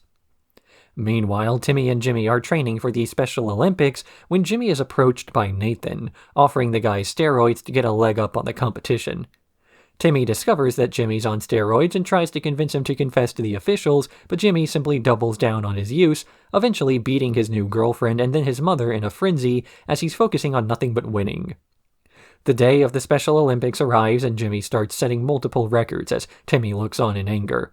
Meanwhile, Cartman starts his events, and gets dead last in all of them due to being obese and never training. During the award ceremony, Jimmy is recognized as the best athlete, but Cartman gets a Spirit Award for getting last, until Jimmy steps up and reveals Cartman isn't actually handicapped. But Timmy points out that Cartman faking a disability is no different than Jimmy's steroid use, and he renounces his medals, claiming that steroid users are terrible people. This episode uses a fairly standard drug abuse plot structure frequently seen in stories about athletes trying to get a one-up on their competition. It changes the framing a bit by using the Special Olympics as a backdrop. Technically, Jimmy should be in the Paralympics, while Cartman and Timmy would be in the Special Olympics, but then the episode wouldn't work. But this changes almost nothing about it except for allowing Cartman's fake disability to become compared to the real ones the athletes have, while also highlighting another difference that's usually prevalent in these stories. Namely, it's the fact that most cheaters aren't simple con men, but are rather serious competitors who have come up just short of what they feel they deserve. The most frequent cheaters are people who could be the best, but have plateaued near the top, meaning Jimmy is actually characterized very well as the sort of person who would resort to steroid use. The usual assumed suspect is a person like Cartman, who fakes a disability to get into the Special Olympics only to have no actual training. An outsider won't simply burst into a competitive scene and start winning because they're amoral enough to violate a single rule. It takes real practice to get there.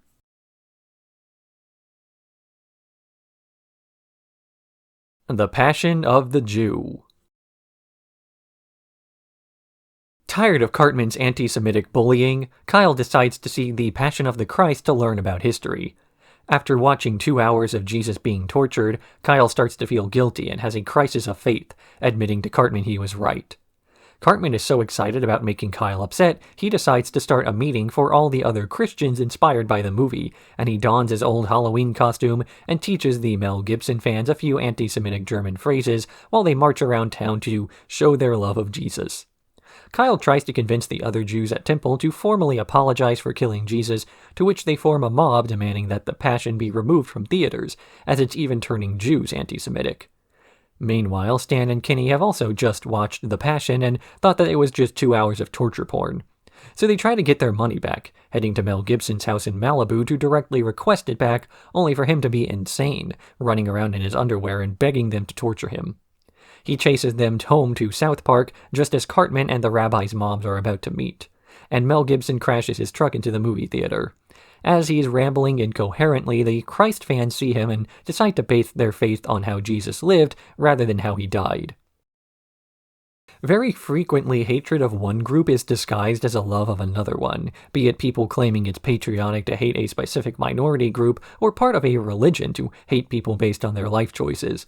This is the criticism made in this episode towards guys like Mel Gibson, that he's a rabid anti-Semite who disguises his hatred of Jews by pretending it's actually a deep expression of his faith, then hiding behind the age-old freedom of speech argument after he incites an assault on those he dislikes while making torture porn featuring himself. Father Maxey even points out the historical inaccuracy in the movie, that Jesus' death was probably not some long drawn-out affair and was instead a routine execution. Those who know their Roman history will know that holy prophets came around every few weeks in that society, therefore killing one guy would have hardly have any amount of pageantry. The crucifixion only appears in Catholic history during the Middle Ages, when reenactment started becoming popular as a way to convert pagans to Catholicism, and Mel Gibson making movies where he gets tortured is just a bastardization of a very old concept. Also, Shrek 2 absolutely destroyed Passion of the Christ in the box office for 2004. Just mentioning that for no reason.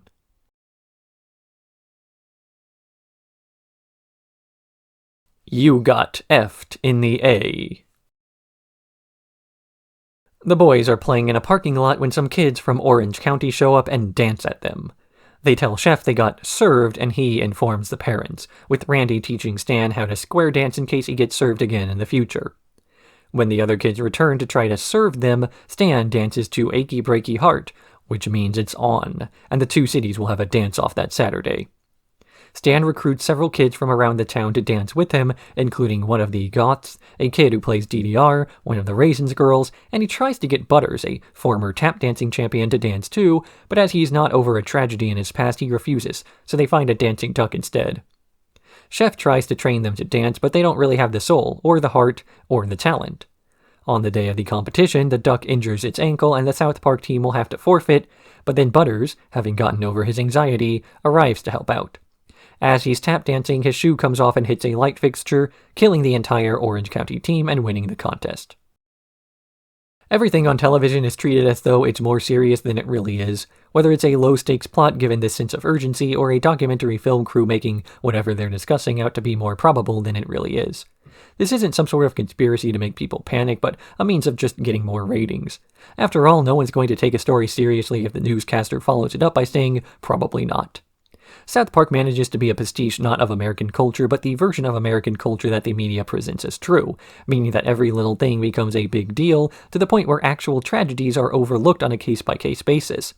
The whole town reacts with horror about the boys being served, including hospitalizations for Randy after it happens to him. And then when Butters kills the entire other team, it's just a small part of a much bigger story, because once everything is given a same sense of urgency, nothing is.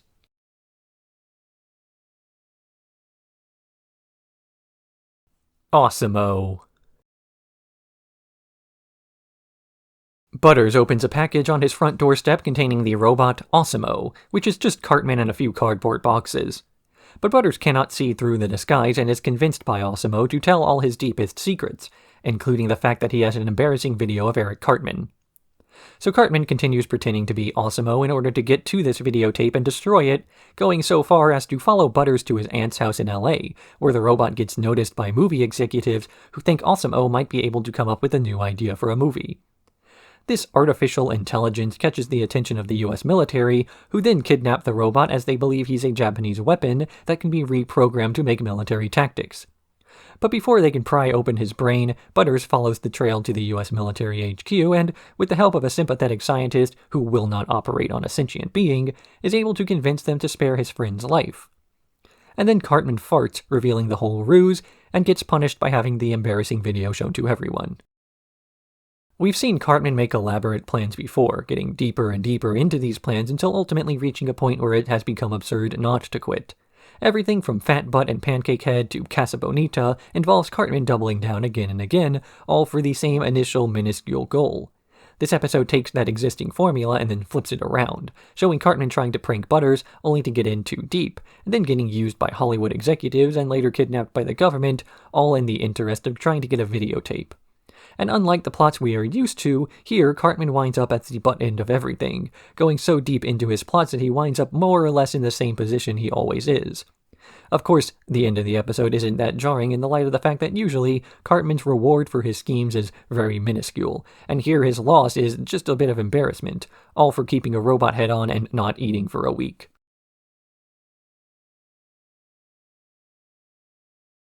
The Jeffersons. A new family moves to South Park, the Jeffersons, and their son Blanket wants the other kids to come over and play with his father's arcade machines. The father turns out to be Martin Jefferson, and he spends his time playing with the boys while ignoring his son. This begins to concern Kyle, who starts taking care of Blanket when his father's too busy partying to do so. Meanwhile, the South Park police get a report that a wealthy black man has moved to South Park, and they set a series of traps to frame him for a crime. But when Mr. Jefferson comes home and looks white, the police chief Yates starts to doubt himself as he almost threw an innocent white guy in jail. But after calling the Santa Barbara Police Department and learning of a white-looking black man who moved away recently, they return to the man's house to stop him. Stan and Kyle dress up Kenny as Blanket so they can swap the two and save the kid, but a deformed and melting MJ tries to stop them, killing Kenny and rushing outside where he gets caught by the police. Cartman attempts to come to his defense, but Kyle says that, regardless of the truth, Blanket's father is still a father and must take responsibility as though he were one. This moves MJ, and he vows to give away his money to live a normal life with his kid, and since he's no longer wealthy, the police leave him alone. South Park had been wanting to do a Michael Jackson episode for a while, but struggled to keep it original, for lack of a better word. There's plenty to say about the man that had already been said, and doing an episode that simply repeats what the rest of pop culture had already derided would be a waste of everyone's time. So South Park made an episode about MJ that circumvents the issues people were discussing to get to the real point of his behavior. It doesn't matter if he lost his childhood to an industry rife with abuse, it doesn't matter if he's emotionally stunted to the point of mutilating himself. He has a child, and that should be his number one priority. Doubly so if even half the stories about him are true. If his childhood being robbed was so traumatic, surely he doesn't want the cycle of abuse to continue.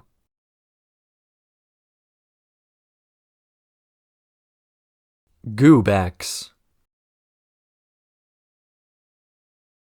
A traveler from the future arrives in South Park, looking for work as the future's too overcrowded, and the accumulated interest on his savings will be able to support his family in 1,000 years. The town of South Park is at first excited about this future traveler, but then more and more of these Goobacks, named so for the ectoplasm on their bodies, arrive in town, and they start to work for much lower wages than the citizens of South Park.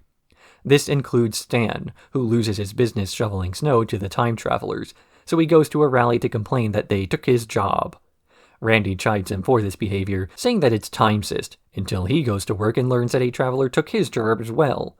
So the citizens of South Park have another rally where they decide that the best way to prevent time travelers is to stop the future from happening. So they have a massive gay orgy so no one will have children anymore.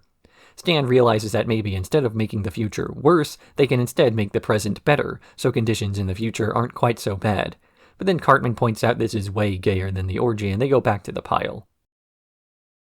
The Tucker-Jerv discourse is one of those things that recirculates in America every 3 or 4 years or so, where a downturn in the economy and or job market gets blamed on immigrants, typically something spurred on by the current administration to distract from their own failings. Matt and Trey point fun at the idea of someone blaming the free market for their woes, but then taking out their anger on the harder-working, cheaper version of his labor, rather than the man who called him into his office to say, "You're fired." This sort of blind hatred is often something intentionally spurred on by the "you are fired" guys, the ones who run businesses that profit off of cheap immigrant labor, who have the most to lose once people start to figure out they're the real reason wages are dropping. Of course, this is not the discussion that's happening in this episode. Instead, it's a debate between the pro-future and anti-future groups, one group unwilling to admit that there's a problem of overcrowding and labor abundance driving down everyone's wages, while the other side refuses to look at the source of the problem, instead wanting to get revenge against people who haven't personally wronged them, even having a big gay orgy to destroy the future, rather than showing any amount of sympathy from someone no different than he is. If the guy at the top of the social hierarchy can convince the guy in the middle of the hierarchy to mistreat the guy at the bottom, then when the guy at the top starts to mistreat the guy in the middle will accept it without question.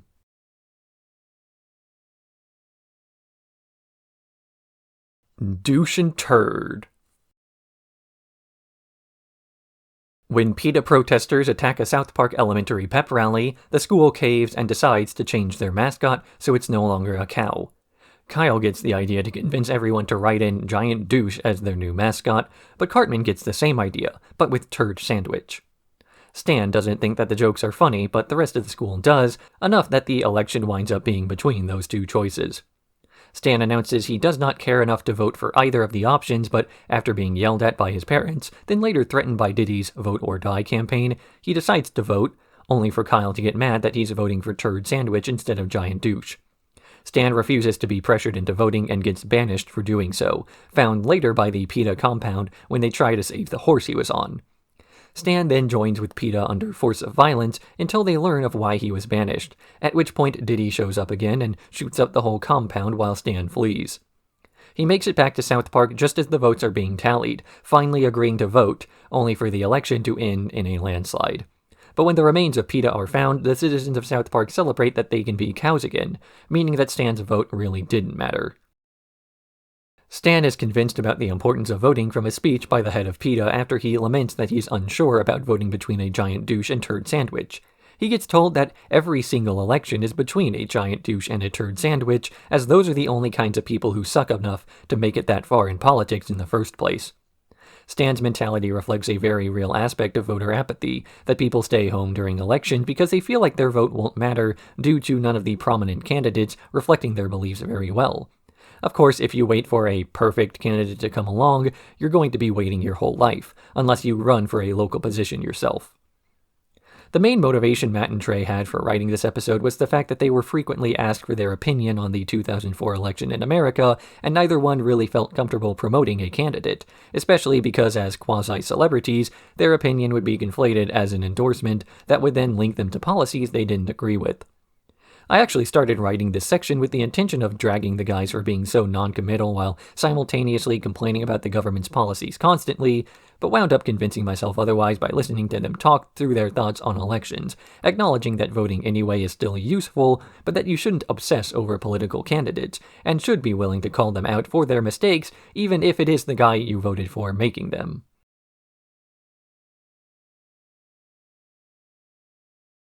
Something Wall-Mart this way comes. A new Wall-Mart, with two L's, so it's fine, opens up in South Park and everyone's excited to shop there, with the Marsh family's house turning into a horde of great deals. But when downtown South Park turns into a ghost town due to the smaller stores shutting down, Kyle leads everyone in a rally to get rid of the Wall-Mart by refusing to shop there. But one by one they return, unable to resist cheap goods, and ultimately deciding that they need to burn the store down. But the next day, it's rebuilt, so Stan, Kyle, and Kenny go to the main Wall-Mart HQ to ask how to destroy it, with Cartman following them to sabotage their efforts. There, they learn that each Wall-Mart has a heart that can be destroyed to make the building collapse. They return to South Park where Cartman announces his betrayal, to no one's surprise, and they enter to request Randy's help in destroying the building as he now works there. They learn that this heart is actually a mirror, except when they smash the mirror, the whole building implodes, and everyone agrees never to shop at Wall-Mart again in the future. The Wall-Mart that opens up in South Park is shown to be a massive economic drain, taking money from people living there, but rather than having it recirculate inside the town, it is instead going off to a facility in another state. This is but one of the economic drains large out-of-state businesses can have on a small town, the other one being the more obvious effect to economies of scale undercutting the prices of family-owned businesses surrounding the new one until they shut down, at which point they get a small monopoly as people have to either choose Wall-Mart or to spend an entire day driving to avoid it. This is made worse by the fact that many small towns and rural communities are what is commonly called food deserts. This means that the availability of necessities is limited and expensive, that these people now have an option to hop on the supply chain of a larger competitor to get cheap food, as well as a larger variety of it, means that the decision not to shop at a big box store isn't really theirs. You can't choose to boycott necessities as more and more of the businesses nearby start to shut down. A boycott becomes more of a hunger strike at that point. The idea of voting with your wallet gets brought up, but the problem with voting is what happens when the minority of small business owners gets outvoted by the people who want cheap food.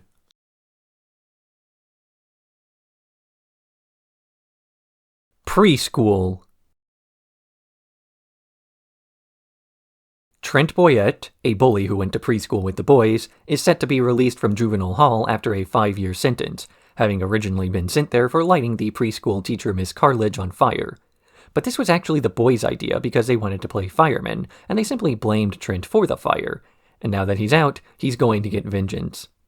After Trent mutilates Butters in a severe bullying incident, the boys think of hiring the 6th graders for protection, something they're only able to get after providing a picture of Stan's mom's boobs, which are actually nipples drawn in marker on Cartman's ass.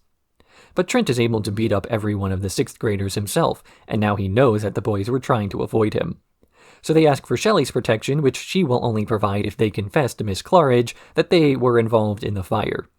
Miss Claridge is currently in the middle of the street after her Christopher Pike wheelchair runs out of battery, and when they try to confess, Trent stops them for a beating. Cartman tries to shoot his mom's taser at the guy but misses, starting up Miss Cartledge's chair again and causing her to hit a propane store and explode. Trent gets sent back to juvenile hall and the boys relax because now they have another 5 years of safety. Miss Claridge's wheelchair is a Star Trek reference, one that Trey and Matt were very proud of until they learned the yes yes gag they did had already been done by Futurama before they got the chance to. Once again, a show by Matt Groening beat them to a punchline, and it wasn't even The Simpsons. But aside from that, this late season episode came as the show's staff were burnt out after working on Team America World Police and had run out of ideas, though there's not too much to say about it. For those wondering, the voices of baby characters in South Park are usually provided by actual babies, coached through their lines by having the showrunners say them along with the kids a few times, then pulling the let go of the bicycle trick.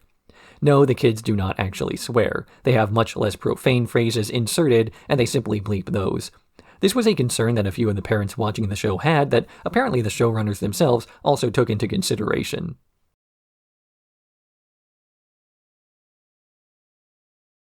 Quest for ratings. The boys are running South Park Elementary Super School News, though their ratings are terrible because everybody prefers Craig's show, close-up shots of animals with a wide-angle lens. So they revamp their programming, naming it Sexy Action School News, making things up, and fear-mongering to improve ratings, only to lose to close-up shots of animals with a wide-angle lens with hats. Unable to come up with any other ideas, they decide to take cough medicine for a brainstorming session, only to wander aimlessly around town before watching Craig's show all night. This gives them the realization people are only watching Craig's show because they themselves are on cough medicine. So they run an expose on the cough medicine problem, ultimately getting the substance banned, which causes Craig's show to lose its ratings. The AV teacher is so impressed by their investigative work, he orders 27 new episodes, and the boys decide to bail. As the South Park team was working on this episode, they were suffering burnout from their work on Team America World Police's post-production, and they didn't have the headspace to think about South Park. As a result, they made an episode about not having any ideas for making an episode. This is directly referenced when Cartman suggests they do something with crab people near the midpoint as they are brainstorming. Crab people is a term used behind the scenes at South Park Studios to refer to a placeholder when writing a plot. When they don't know what to put next, they simply say something absurd like crab people and then move on, prioritizing getting the script's outline done early so the animators can start on backgrounds and such while these tasks overlap.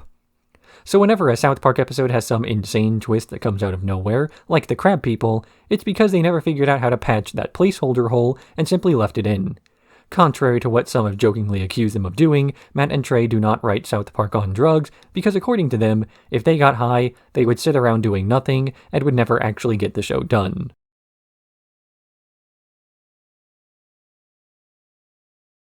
The Paris Hilton Video Playset. Not the original episode title. A new store opens in the South Park Mall called Stupid Spoiled Whore, and Paris Hilton herself opens it before leaving the hick trash town of South Park. But as she's on her way out, her pet chihuahua shoots itself and she needs a new one, finding Butters playing in his yard and asking the Stotch family if he is for sale, ultimately settling on the price of $250 million.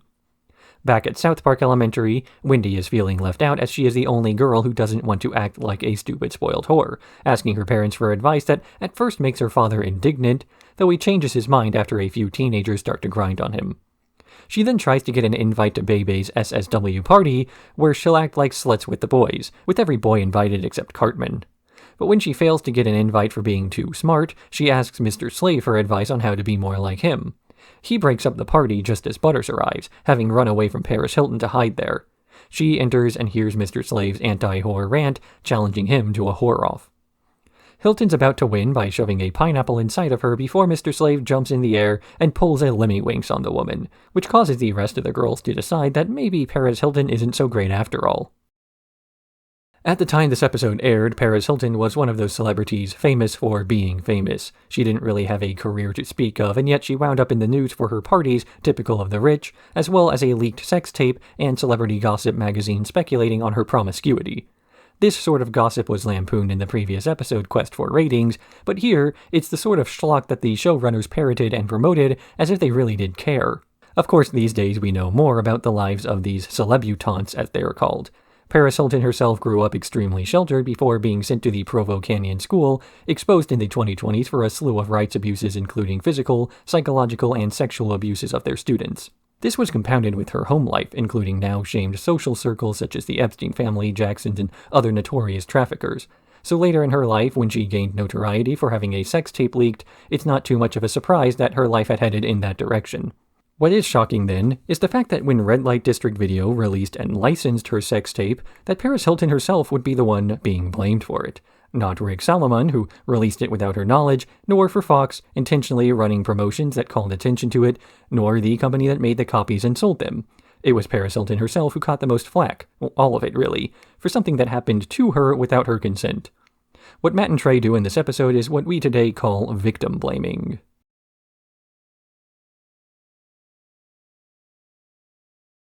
Cartman's incredible gift. Cartman tries to fly off of the roof with cardboard wings, but he hits his head and goes into a 2-day coma instead. While recovering, he impresses the police in an adjacent room with a few basic predictions such as when lunch will come, and the police chief, Yates, decides that Cartman has to have some psychic powers. Cartman's taken to the scene of the crime of the left-hand killer who chops off the left hands of his victims, and he ends up picking out the wrong guy after having visions of food.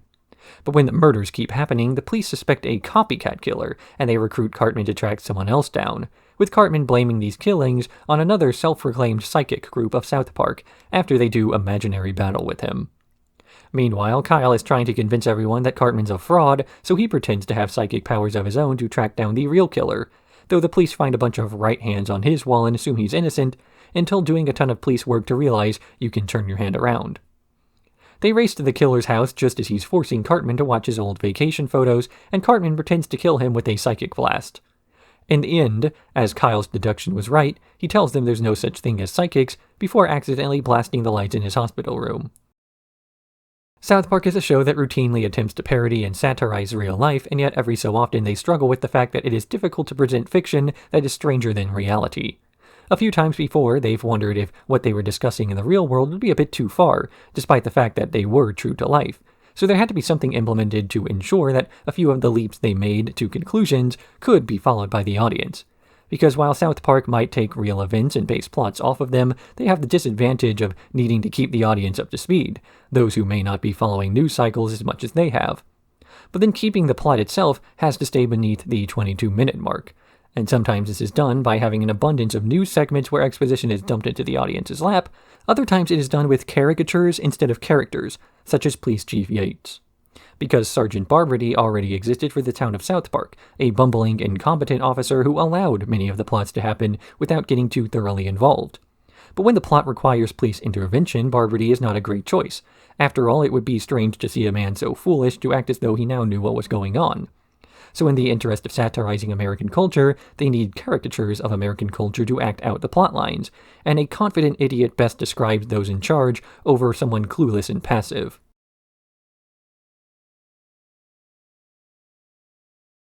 Woodland Critter Christmas. Stan is walking through the woods when he finds some woodland critters in need of a star for their Christmas tree. He helps them make one, only to be told the following night the porcupine is pregnant with the woodland critter savior and needs a manger to give birth in. So he constructs one for them, only for a mountain lion to threaten the baby. He tricks the mountain lion into falling off a cliff, and Christmas is saved just in time for the porcupine to give birth to the Antichrist, the woodland creatures revealed as devil worshippers. So Stan goes back to the orphaned mountain lion cubs to see if they can't kill the Antichrist the same way their mother had for years, but because they're too young, he simply takes them to learn how abortions are done instead. But he is too late, and the Antichrist is born, using Kyle's non-baptized body as a vessel to host him. It's revealed that this is all a Christmas story Cartman has been reading for the class as part of an assignment, and despite Kyle's wishes, the class asks him to finish reading it. Ultimately, Stan and the mountain lion cubs perform an abortion on Kyle, and Santa arrives to kill all the forest animals before resurrecting the mountain lion's mother to stop this from happening again. This episode's production was a Christmas miracle. The writers brainstormed ideas for their Season 8 Christmas episode for 2 days and came up with nothing, fretting they might have had to call Comedy Central to tell them that they would only be delivering 13 episodes that season rather than the now stable 14 they have been making. But they forced themselves to work in spite of this, going back to the usual method they have whenever the ideas comes up scarce, parodying some pop culture staple. Last Christmas we got The Wizard of Oz, the one before, Black Hawk Down, and this Christmas started out as a parody of the John Denver Muppet special before the satanic ritual aspect sort of wrote itself, at which point they realized that going for Event Horizon worked better. Having the entire thing narrated by Cartman in the end justified the non-canon aspects of the storyline and created one of the most iconic episodes, let alone Christmas episodes, of South Park's history. In spite of that, they still decided not to make any Christmas episodes for the next few years just to be safe.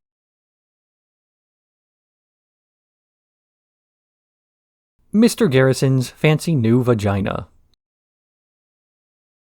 Mr. Garrison goes to Dr. Biber in Trinidad to get a sex change operation to live life as Mrs. Garrison. She walks around South Park for a while, showing off her new look, although most people are a bit put off by the fact that this is still Garrison we're talking about. Kyle, meanwhile, is moping after not making it onto the all-state basketball team when he decides to get an operation of his own to be tall and black. But Gerald shoots this idea down, heading to Dr. Biber himself to chide the guy for putting down unrealistic ideas into his son's head, until learning that he can have surgery to look more like a dolphin, and once he returns home as a dolphin, he lets Kyle have the surgery, which gets him onto the team. But Miss Garrison winds up breaking up with Mr. Slave due to not asking him about the surgery beforehand, and later learns she cannot have an abortion or get pregnant, going back to Dr. Biber to ask for her balls back, only to learn that they were used as Kyle's new knees post-surgery. Gerald, Garrison, and the doctor race to the arena to stop Kyle from playing basketball, but they're too late and his knees explode, making it impossible to replace them for Miss Garrison, who decides she wants to remain a woman after all. Just because you want to be something doesn't mean that you can be that thing. It takes a lot more effort to fundamentally change the aspects of yourself you dislike, and there's no such thing as a quick fix for any issue. In this episode, Miss Garrison assumes that looking female will make her more feminine, then proceeds to do more or less nothing else that would have her live the life she wants. Her operation was purely cosmetic, and did not change the actual feeling of dysmorphia she was feeling. This is why in the real world, sex change operations aren't just something you can walk in and get. You have to have lived as your preferred gender for at least 2 years, gotten multiple psychological screenings, and a lot of other chemical and physical changes that vary by location. It's not just a sudden affinity for dolphins you can pick up as Gerald did.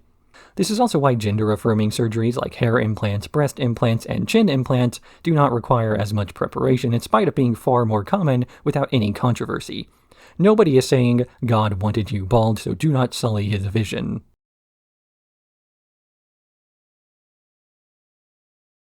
Die, hippie, die. Cartman is searching South Park homes for hippies, driving them out of people's yards and attics and keeping them in his basement to prevent them from forming a music fest. But when he's arrested for kidnapping and human trafficking, the hippies are let out and they get a permit to host a music festival that winds up growing into the largest gathering of hippies the world has ever seen. When the parents of South Park realize their kids are at the festival and the mayor realizes the hippies don't have money, they let Cartman out of jail so he can handle the problem, recruiting an engineer, a scientist, and a black guy to heroically sacrifice himself. Stan, frustrated the hippies aren't actually doing anything, goes on stage to try to mimic the anti-capitalist words that convinced him to hang out with the hippies in the first place, but they just keep playing their music. The boys try to leave but realize there are several miles of people behind them and they can't, until Cartman's plan goes into motion, driving through the crowd with a giant drill until he can disperse the hippies by playing metal. Matt Stone and Trey Parker both went to the University of Colorado Boulder, where they met many people who followed the, quote, hippie lifestyle, the one that gets made fun of in this episode, and the way it's made fun of is from two directions. Firstly, there is Stan and the others who join with the hippies, mimicking their behavior and ideology till they realize there is no ideology. They're just smoking in a field instead of trying to change anything about the world. If their cause really was valid in their minds, they would be fighting a bit harder for it. This closely reflects how the two writers themselves felt during their college days, not so much a disdain for the hippies in general, but a disdain for the amount of righteousness they felt when all they really did was sit around. And secondly, there is the way Cartman, and later the rest of South Park, treats the issue, with overwhelming importance as though there were a genuine doomsday event going on. Cartman has shown a hatred of hippies before, but here he commits human rights violations that would have made McCarthy blush as he ramps up his crusade against the types of people who annoy him, as that's conflated with actual harm.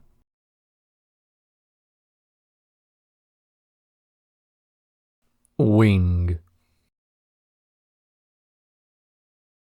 Token gets an invitation to sing at the Miss Colorado pageant, and the boys are jealous they don't have any talent like he does. But they get the idea to simply start an agency so they can get a percentage of what he's being paid. But after his first gig, he gets poached by a different agency, and the boys lose him. Later, the shitty walk guy introduces his wife, Wing, and asks the boys to take her to an American Idol audition. But shortly after she leaves, the Chinese mafia shows up and threatens the shitty walk owner for her location, as they recently smuggled her into the country and they want their dues.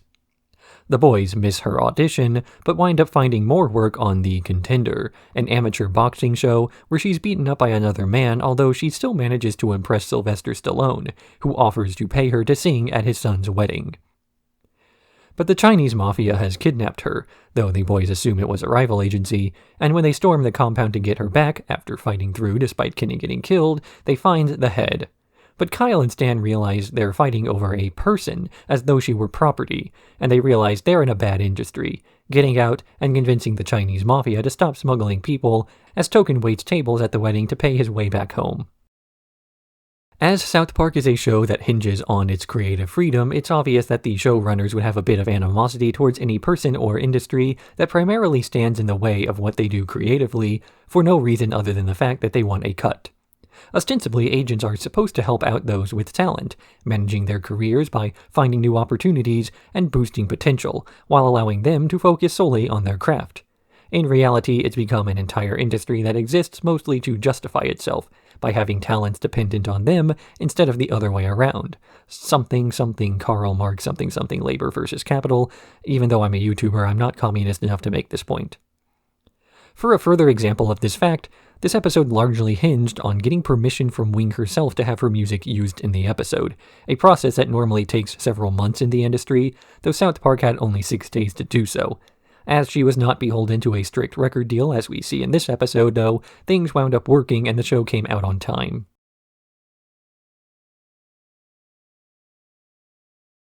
Best Friends Forever. The PSP has just come out, and Kenny is the first to get one, much to the annoyance of Cartman. But while Kenny is distracted playing the game Heaven vs. Hell, he's run over by a truck and dies. He then goes to heaven, where the angels tell him that Satan is preparing an army to invade, and the game he was playing was a tool made by God to recruit someone skilled enough at leading an army to fend off the invaders. But before Kenny can lead the army, he disappears from heaven, as doctors on Earth have resurrected him. But Cartman leads a group in demanding that Kenny be unplugged from his life support, as keeping him alive is cruel. Also, Kenny left his PSP to Cartman in his will.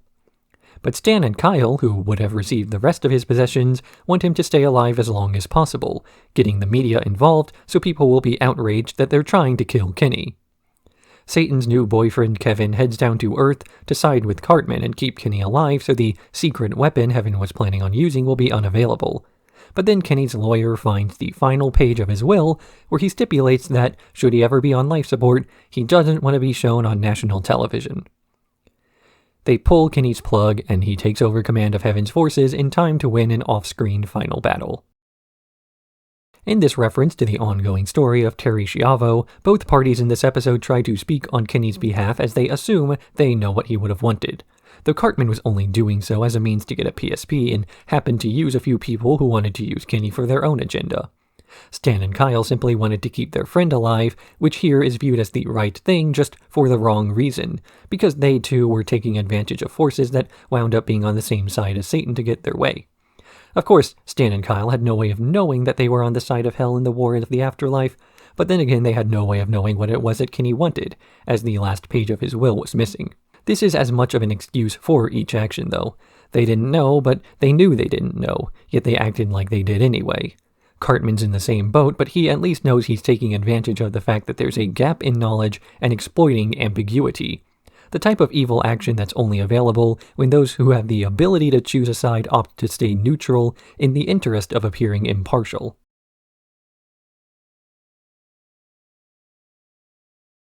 The Losing Edge. The boys have recently finished their baseball season with a winning record, meaning they are going to go to playoffs in Little League Baseball, a prospect they're afraid of as it means they're going to lose their summer to a sport none of them enjoy. So they try to throw games without making it look like they're losing on purpose, only to accidentally make it to the state championship, where the winning team will have to do the whole thing again on the national level.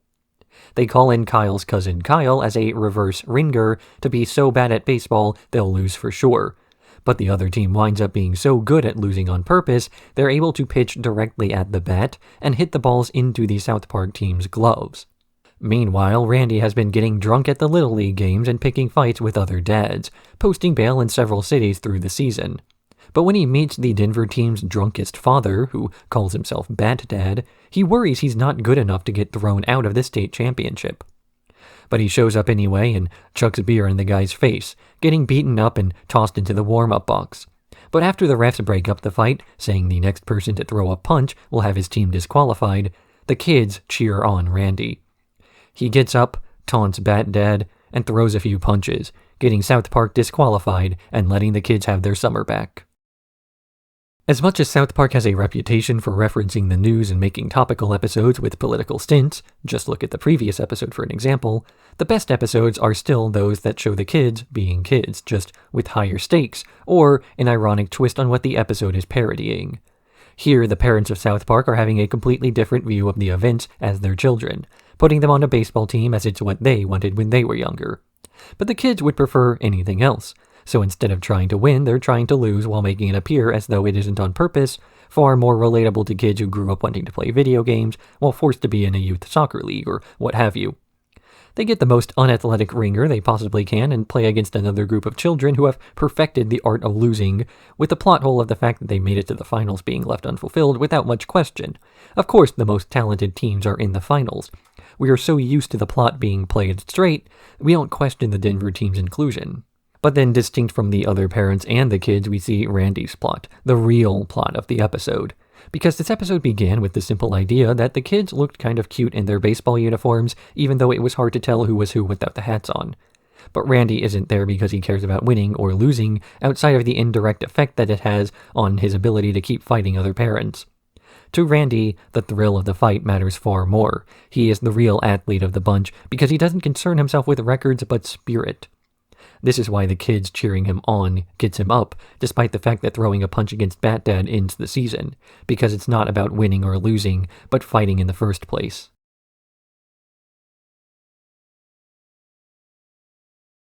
The death of Eric Cartman. While the boys are helping Stan's mom bring in the groceries, Cartman eats all the skin off the chicken, then goes home.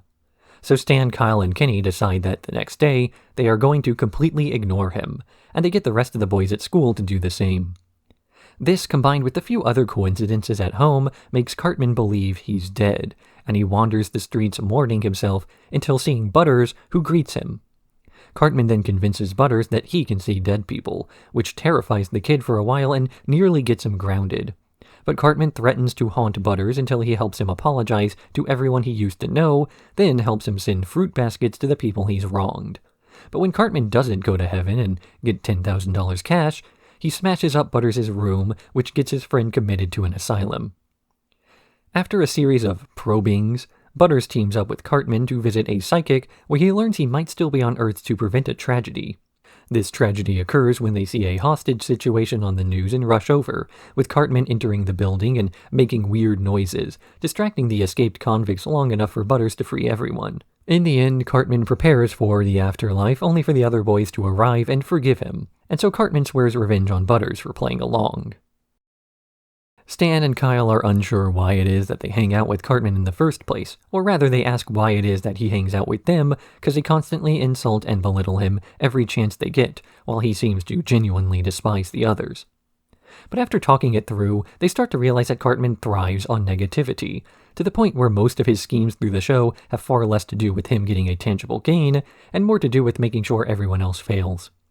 He is willing to go to extreme lengths just to make Kyle's life worse, passing up opportunities to make his own life better, while ignoring those who hold him back. He's even willing to screw his own future just to make a point of not following other people's advice. So what do you do when you can't be nice to someone without getting taken advantage of, but being mean to them is what they're after because it justifies their continued behavior as retaliatory?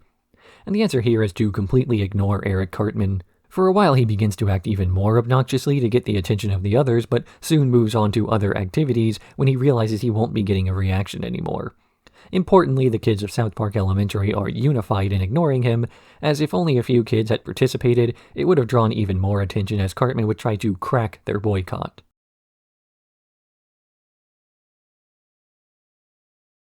Erection Day. Jimmy is growing concerned as he keeps getting random erections during class leading up to a talent show, which he's afraid he won't be able to perform in if he gets another one on stage. After a bit of panicking and the unhelpful advice from some of the adults in his life, he instead asks Butters for what to do, and Butters explains the reproductive process. So Jimmy assumes he needs to get laid to prevent future embarrassment, and he starts asking random girls in school to no success. He does get the attention of Eric Cartman, though, who offers to give him dating advice with an earpiece, but this also fails. Ultimately, it's Officer Barbrady who tells him to go downtown and hire a prostitute named Nut Gobbler, though he tries to apply Cartman's dating advice to her and winds up getting her pimp angry. This pimp then tries to kill her, but Jimmy hires a taxi to chase them down, ultimately ending up in a showdown on the roof of a building, where he uses his comedy to distract him while Nut Gobbler goes in for the kill. In the end, she is so moved by his actions that she sleeps with him anyway. Jimmy then makes it to the talent show just in time to perform on stage, and then he gets an erection anyway. I've made this exact point before, so I'll keep my repeating myself brief, but the fact that South Park can have an entire episode about Jimmy Vollmer, where his disability is not part of the central plot, is something that would still be impressive and rare if done today, let alone back in 2005 when the episode aired. But I've already praised South Park for its competency at being inclusive, so I won't ramble here, and will actually keep the video brief.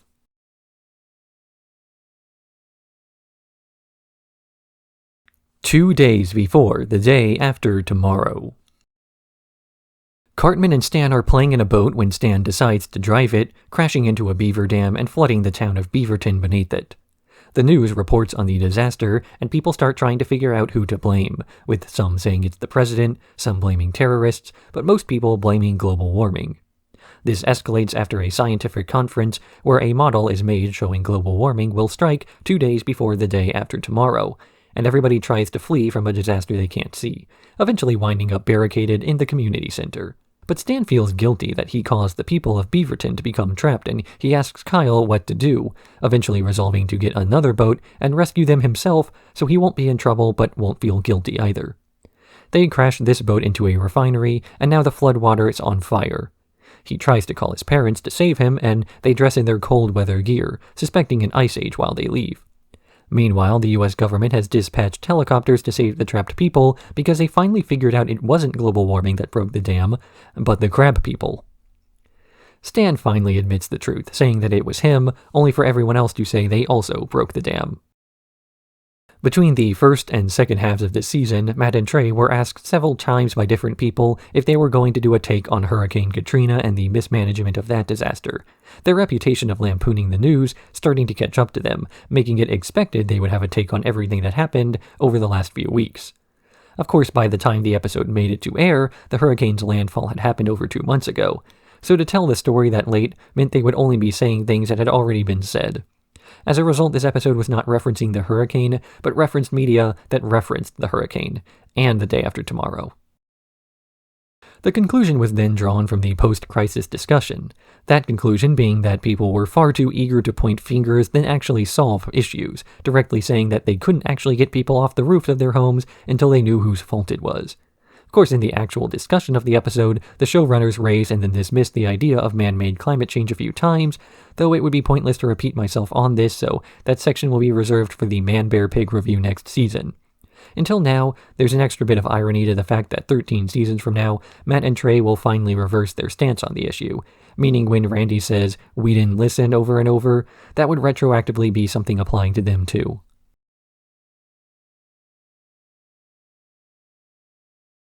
Marjorine. Cartman calls all the boys in 4th grade over for an emergency meeting, as he has noticed the girls in possession of a paper fortune teller he's convinced can see the future.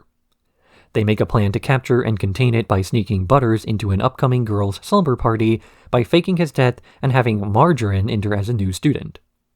At first, the other girls are upset by the fact that this new girl is with them, as Cartman, pretending to be his mother, called her parents and requested it. But after they make fun of Marjorine and Butters starts crying in the bathroom, they offer to give the new girl a makeover, and she is once again accepted. But when the other boys see Butters dancing, they pretend to be his mother again and have him extracted, just in time for the father of the birthday girl to discover the boys across the street and claim there are boys at the slumber party. Butters grabs the fortune teller and runs back to the others, who contain it and debate on what to do before realizing no one ought to have the power to see the future. So they have Kenny dose it in gasoline and destroy it. Meanwhile, Butters' parents, Linda and Stephen, are distraught over the death of their child, and despite the warnings of an old farmer, Stephen digs up the dead pig used to fake his son's death by falling and buries it in the Indian burial ground. When Butters returns from the slumber party, they're convinced he's an abomination, and they chain him up in the basement, searching for flesh to feed him. This episode, according to the showrunners, had too many ideas in it. It's an example of what happens when they have too productive of a brainstorming session, where they wind up with too much to include and don't cut down plots as well as they should have. These days, the episode is considered one of the better South Park stories, but it really could have been the A and B plots separated, as well as the finale of the Scotch family having a woman killed to feed their zombified son being its own story. That said, this plot density is only an issue if it's your job to come up with a certain number of good episodes by a deadline, and you're regretting that you wrote 2 episodes into one. The fact that we get so much out of one 22-minute story is perhaps why this episode is a fan and creator favorite these days.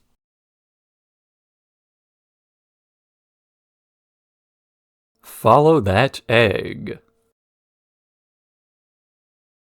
The kids are assigned a project to watch over an egg for class, but Stan grows jealous when Kyle is given the egg to protect alongside his ex-girlfriend Wendy. His partner Bebe grows concerned with whether he can watch the egg, but then Mrs. Garrison swaps partners, putting Stan and Kyle together. His/her reason for doing so is that he or she wants to prove gay men cannot raise children, so he can use this proof to convince the governor of Colorado to veto a gay marriage bill without showing any amount of conviction, this itself only being something Garrison wants, as she is jealous that Mr. Slave and Big Gay Al are engaged. But Stan and Kyle aren't actually breaking their egg, so Garrison hires a hitman to destroy it. Stan is worried when this hitman destroys the egg, but Kyle reveals he gave him a fake, and they rush to the governor's office to prove they didn't fail the assignment. In spite of a few explosives set by the assassin, they manage to prove their egg is undamaged, disproving Garrison's theory that same-sex couples cannot raise kids, and getting gay marriage legalized in Colorado. Though in the end, Stan and Kyle aren't really sure how those things are connected. You can make a study that says whatever you want if you tweak the conditions enough and ignore all the attempts that don't line up with the theory you're attempting to prove. Most results are going to end up on a bell curve, with some being far higher than expected, some being much lower, but most of them are going to be near the middle where the truth presumably lies. So if you run a study 100 times, you'll eventually find one end result that matches the theory in advance.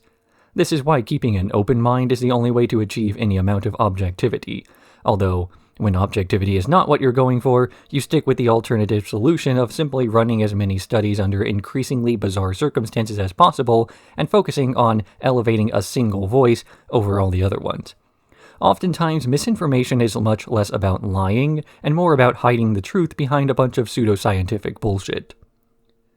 And of course, it's going to be Mr./Mrs. Garrison who does this, the character who is frequently meant to serve as a stand-in for the worst type of person imaginable. Not merely someone who hates themselves, but someone who makes their self-hatred everyone else's problem. A person so in denial about their lifestyle, they make a big deal about hurting other people to distract from who they are deep down. In Matt and Trey's own words from this episode's commentary, the most homophobic people tend to be the most closeted. That is to say, the worst folks are the ones who are homophobic because they hate themselves.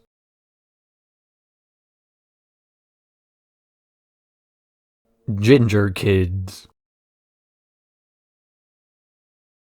Cartman reads a paper in class about ginger kids and the way they are all evil, lack souls, and they ought to be eliminated before they destroy the world. This creates a wave of anti-ginger sentiment in the school, with red-haired kids being refused seating in the cafeteria.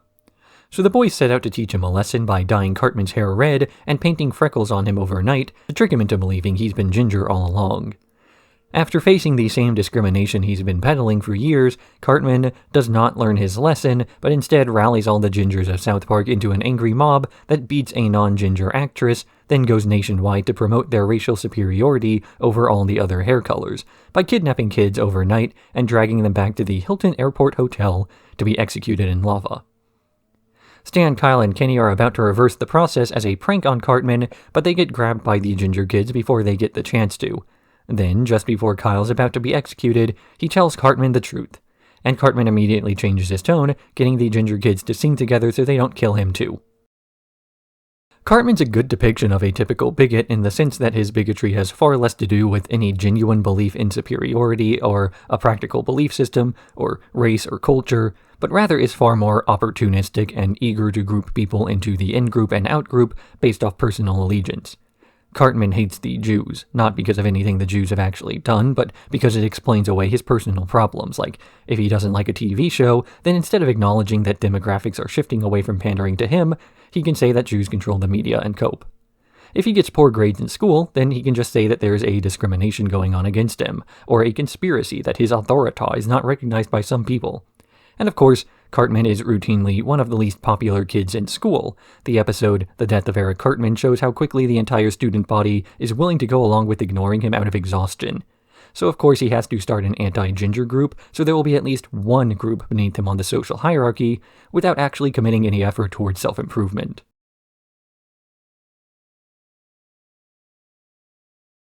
Trapped in the closet.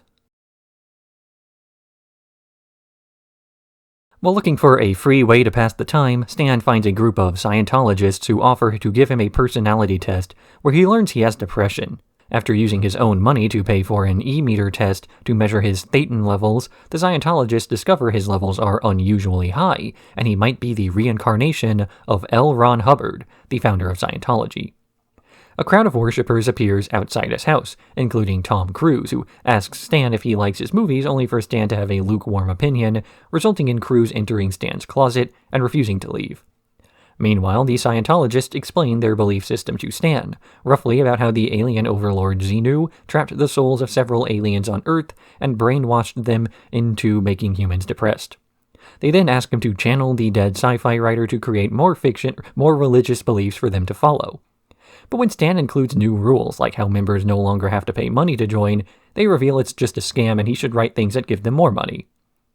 When Stan prepares to read this out loud to the gathered crowd, he has a change of heart, saying that people shouldn't blindly believe a religion that tells them what they want to hear while also charging them money for it. And then the Church of Scientology says they're going to sue him. This episode was made purely because this episode was not supposed to be made. Penn Jillette, a longtime friend of Matt and Trey, wanted to do an episode of his show Bullshit about Scientology, but was told by his network he was not allowed to do so. So South Park themselves decided that it had to be done, and they went to work on finding insider sources regarding the Xenu story. At the time, this was a closely guarded secret. They were likewise told not to explicitly accuse Tom Cruise of being homosexual, though they asked if he could be inside of a literal closet, and that was given the okay. These days, the controversy behind this episode is now larger than the reputation of the episode itself, given the name Closet Gate to summarize all the various arguments that happened after the fact.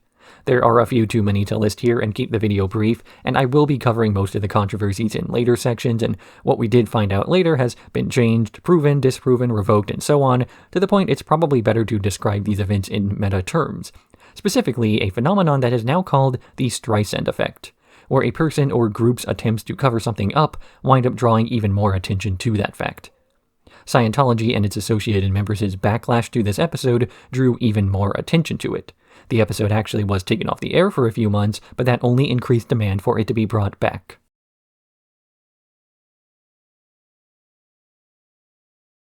Free Wilsax. The boys are at the water park watching a whale show when Kyle decides to stay back to watch the whale swim around a bit, only for the whale to talk to him, claiming he is from the moon and he has to get home to his family as he's sick. This is quickly revealed to the audience to be two announcers playing pranks on children, but as he doesn't know this, Kyle gets the rest of the neighborhood boys together to come up with a plan to steal the whale from the aquarium. The next day, the police are put out in full force to investigate which animal rights groups kidnapped the whale, as the announcers at the park attempt to track down the boys by going door to door. They soon discover the boys have taken the whale to Mexico, as they needed a country with a space program capable of launching the whale to the moon with a limited budget. The aquarium announcers stop the truck with the whale inside, only to get stopped by the police, who are then stopped by the Animal Liberation Front, and after a shootout, they get the whale to a harbor in Tijuana. The rocket launches, and the ALF realizes that the boys were not releasing the whale into international waters, but into space. And the episode ends with Wilsax dead on the moon's surface. The image of a dead whale on the moon is what this episode started with, and the showrunners simply came up with that idea, then worked their way backwards. Working this way, when you arrive at the two aquarium announcers, who's spent the first part of the episode pranking children, and the later half insisting the joke is still funny, you basically create a stand-in for the showrunners of the escalating plot, without stretching out the joke to the point that no one is laughing. These men are running around not to save the whales or stop the kids from stealing it, but to make sure that the joke is still funny, something far more important than anything else when writing a comedy, which ultimately is what South Park is supposed to be.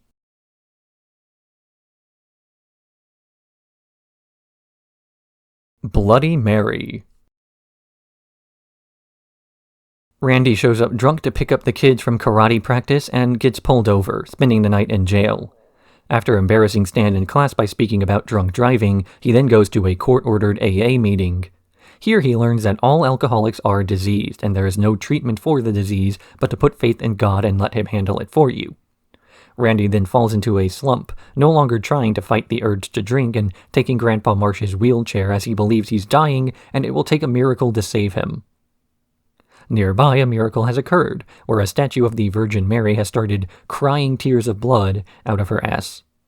People flock from all over to be blessed by the statue, with Randy trying to drive himself there, despite his suspended license, so Stan takes him instead.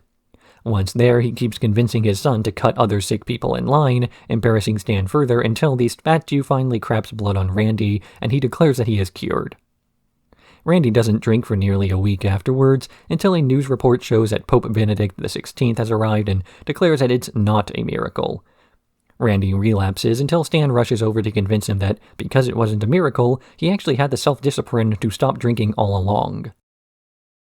Often, whether or not something is impossible is based on whether or not a person considers it to be impossible.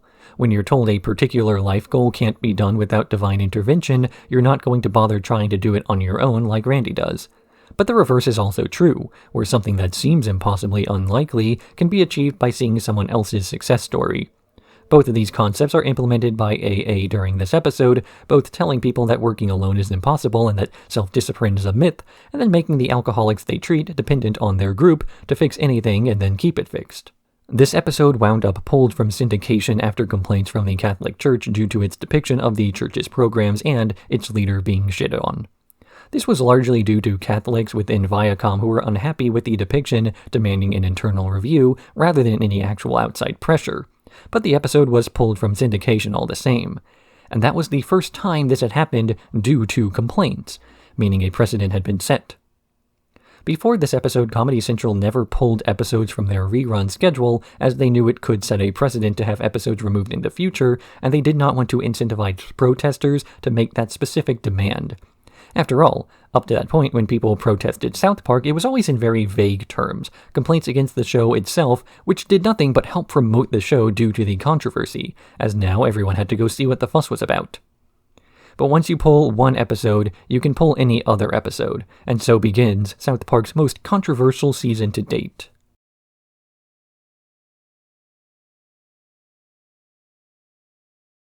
The Return of Chef. Chef leaves South Park to join the Super Adventure Club, returning after several months to the celebration of the whole town. But his behavior is strange, speaking in stilted, pre-recorded lines and trying to have sex with children. The police arrive asking the kids to provide testimony that will get Chef thrown in jail, so the kids try to save Chef by going to the Super Adventure Club so they can ask why his behavior has changed. The club members confess that the point of their club is not to explore the world, because that has already been done, but to molest children all over the world, because that is not only a first, but it supposedly makes you immortal.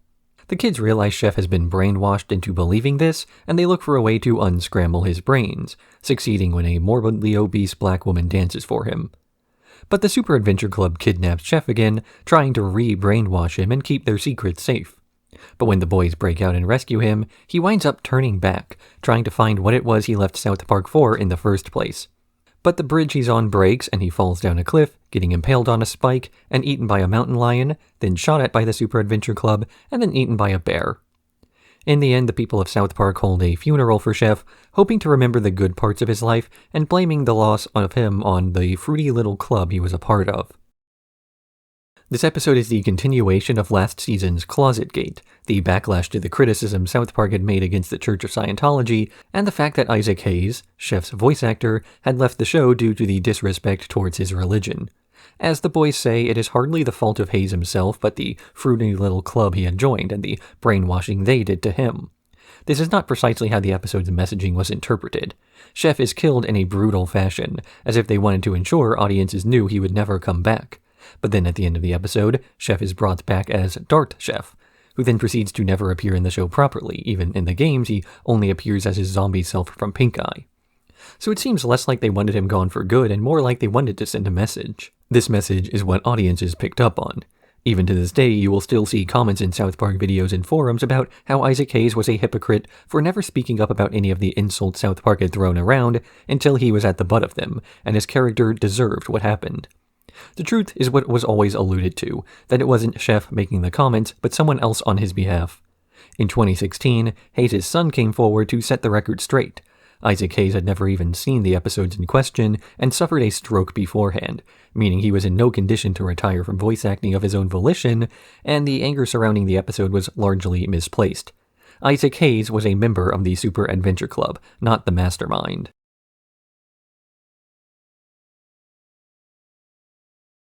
Smug Alert. Gerald Brofslovsky has a new hybrid car and he starts writing fake citations for people with less gas-efficient vehicles. After the people of South Park get upset with his smugness, he moves away, saying he'll only return with his family when South Park becomes more progressive. Stan misses his friend, so he writes a song that convinces the people of South Park to adopt hybrid vehicles instead, and soon, South Park is the second most hybrid driving city in the US, behind San Francisco. But the smugness of the drivers starts to form a smug cloud over the city, which combines with the smug cloud from San Francisco, and, when George Clooney's acceptance speech threatens to hit the cyclone, climate scientists predict a devastating storm. So South Park works on destroying all their hybrids, while Cartman enters San Francisco to rescue Kyle, because he has no one to make fun of anymore.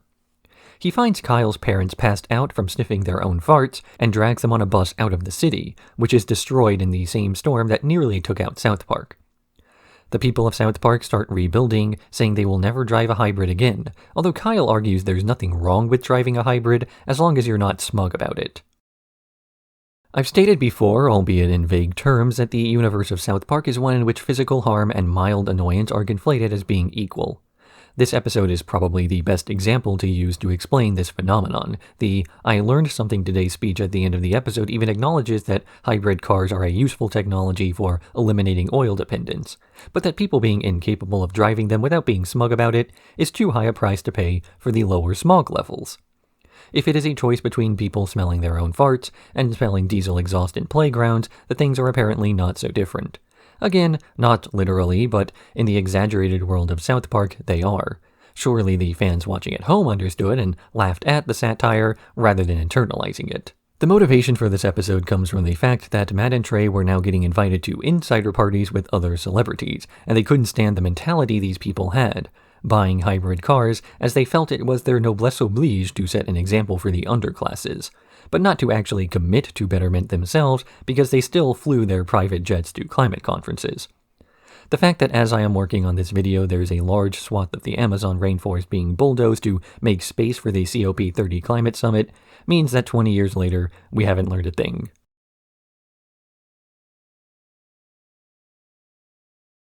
Cartoon Wars. The town of South Park is in an uproar over an upcoming episode of Family Guy that is going to depict the Prophet Muhammad as part of a gag.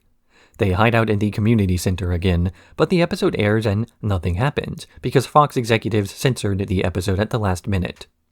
But it's announced that the episode's a two-parter, and the follow-up episode will be uncensored, and people go into a panic again. They discuss whether they should hold fast and stand for their free speech, or literally bury their heads in the sand, and then begin to gather sand and shovels. Meanwhile, Cartman sets out to Fox himself to stop the episode from airing, with Kyle joining him after having a nightmare about a terror attack. But on their way over, Kyle learns that Cartman doesn't actually care about protecting Muslim beliefs, but just wants Family Guy off the air because people keep saying his sense of humor is similar. Kyle tries to stop him but is run off the road as Cartman rushes to Fox before the episode ends. Instead of a new episode of South Park, we then instead see an episode of Terrance and Phillip where the Prophet Muhammad shows up, but he is censored in the broadcast, making the real Terrance and Phillip angry. Back in the real plot, Cartman enters Fox and meets Bart Simpson, also trying to get Family Guy off the air. Cartman convinces Bart to let him speak to the network while he goes back to stop Kyle from stopping him. But despite a fake sob story convincing the network to stop, he still needs to convince the Family Guy writing staff to pull the episode, and it's revealed the show is written by a tank full of manatees pushing idea balls around. The reason the episode is going to air is because the manatees refuse to work once a ball is removed from their tank, such as when the Muhammad episode was pulled. Kyle gets captured by Bart as Cartman reveals the next part of his plan, to sneak in and steal an idea ball so the manatees stop. But Kyle is able to convince Bart to let him out, as it would be a slippery slope for Bart to pull a show he doesn't like, then slowly become like Cartman. And Kyle and Cartman begin a slap fight through the studio lot. They wind up in front of the president of Fox, who's conflicted on whether to pull the episode to stand up to the manatees, or let it air and stop terrorism from winning. But Kyle convinces him not to give in to Cartman's threats, and the episode airs as normal, in-universe. In real life, the screen was blacked out, and only limited recordings exist of South Park reusing their Muhammad from Season 4. The terrorists retaliate by airing their own cartoon, where Jesus and George Bush crap on each other, and it's a lot funnier than Family Guy. If you go back through this series to when I discussed the 5th season, about the 2-hour 48-minute mark, you'll see that showing holy prophets in media was not quite as controversial a topic as it was depicted to be in this episode. Muhammad has appeared in South Park before, and that was in an episode that didn't really get much controversy at the time. It wasn't until now that South Park really started to get negative attention, but this was negative attention that Matt and Trey welcomed purely because they were told not to insult people they wanted to insult. It fascinated the duo that a brand new taboo was forming in real time, as terrorist threats were forming against certain forms of expression when, for the last several decades, the opposite had been occurring. Where boundaries were once getting pushed, they were now being pushed back. But this was only really a small part of the message Matt and Trey wanted to send. The main message of this episode had far less to do with religion than it did with Family Guy and their hatred of the show, with Cartman serving as a mouthpiece for the showrunners. There is a proclivity for people to lump all adult-oriented animation into a single category, as though it were a genre rather than a medium, that genre being Simpsons clones. So South Park was compared in the category of humor to Family Guy's cutaways, when the show itself is far more cohesive in the way plots are written. I've mentioned before, a typical episode of South Park has a much tighter script than a lot of television in general, let alone animation, and so it would feel insulting for the showrunners to be compared to a show that drags out an excuse plot so they can make gags rather than jokes.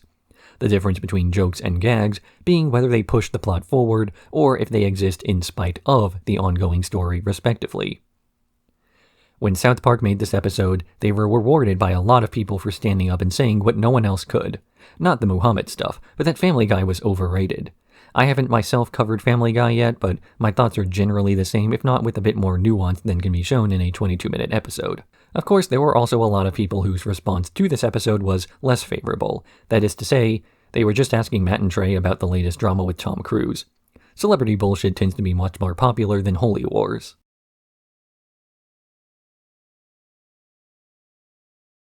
A Million Little Fibers.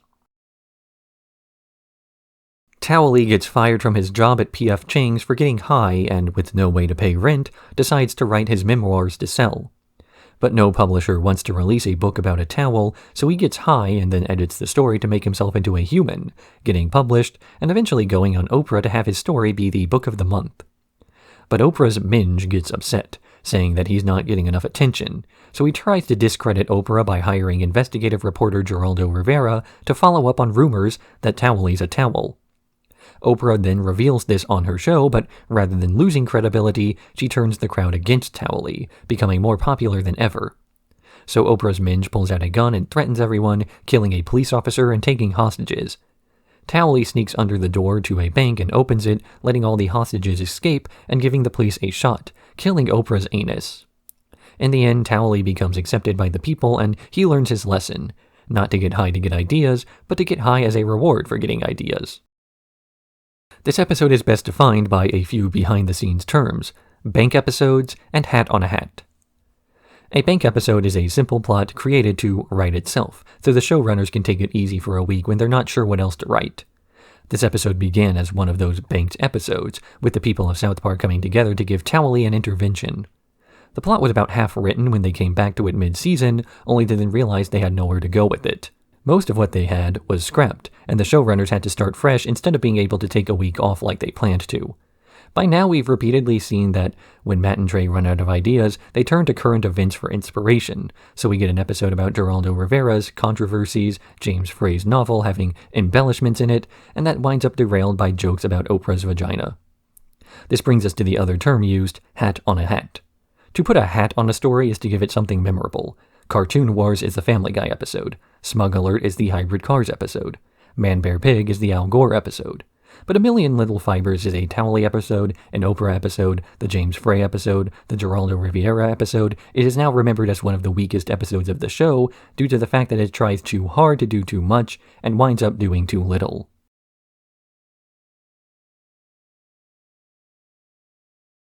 Man Bear Pig. Former Vice President Al Gore visits South Park Elementary to talk about Man Bear Pig, who's totally real and super serial. He later accosts the kids while they're out playing, though they try to ignore him only to later visit anyway because Stan feels sorry for the guy not having friends. He then invites them to his Man Bear Pig headquarters, and as he can get them out of school, invites them to the Cave of the Winds to hunt Man Bear Pig. But his wild shooting at every noise causes a cave-in, trapping the boys inside with no contact with the outside world. While down there, Cartman finds a room full of treasure and hatches a plan to eat as much of it as possible so it can be smuggled out without letting the other boys know. Meanwhile, the rescue effort for the boys is being interrupted by Al Gore's demands that they seal the cave with Man Bear Pig inside, ultimately resulting in the man redirecting a river to flood it, drowning them all. As the county mourns the children, Stan, Kyle, Kenny, and Cartman all emerge from the rubble, having escaped on their own, in spite of a bloated Cartman following. And then he craps out all the treasure, revealed as fake gold kids could get their photo taken with. There is no problem, and if there is a problem, it's not our fault. And if it is our fault, then it's not our responsibility. And if it is our responsibility, then we don't know how to fix it, and if we do know how to fix it, it's too late anyway.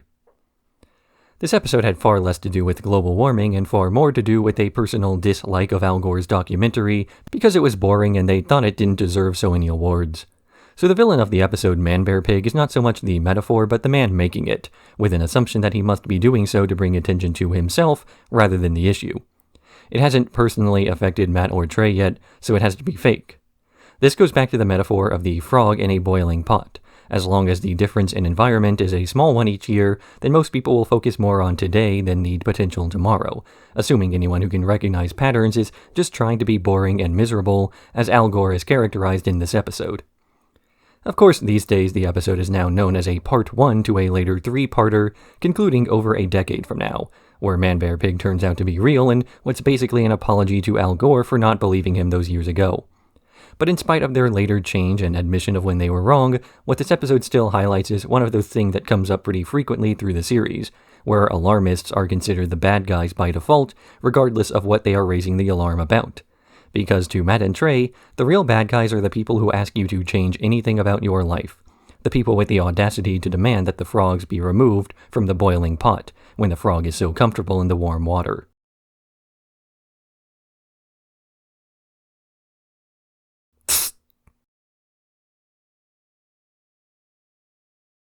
Cartman gets in trouble at school, and Mackie suggests his behavior is rooted in problems at home. So Leanne Cartman hires a TV nanny to correct his behavior, but the first nanny they hire breaks down when he suggests she's sterile, and the next nanny winds up in a mental institution. So a doctor suggests that she try something else and hire Cesar Millan, the dog whisperer, to correct Cartman's behavior. He tells Leanne not to give Cartman any attention, positive or negative, and to sharply yet briefly discipline him with a tss noise when he acts up. After a few more days of disciplining Cartman the way one might discipline a dog, his behavior starts to change. So Cartman tries to run away, then later asks his friends to help him kill his mother. But after trying to do this himself, Cartman has an altered state's change of heart, and soon becomes a perfectly well-behaved child. Meanwhile, Leanne has been enjoying her new freedoms as she no longer has to micromanage her son's life, even starting to go on dates with Caesar. But he does not share her feelings because she is just a client, and as soon as Caesar leaves, she starts trying to bribe her son with toys and junk food to be her friend again, and Cartman returns to who he was before. This episode was written because the writers would watch reality television and imagine the events of those shows happening to the characters while also applying the lessons learned and mistakes made to other members of the cast. This is a strong sign that characters in a particular work are well written. When you see things happening to real people and you can intrinsically imagine how the characters might react to the given circumstance.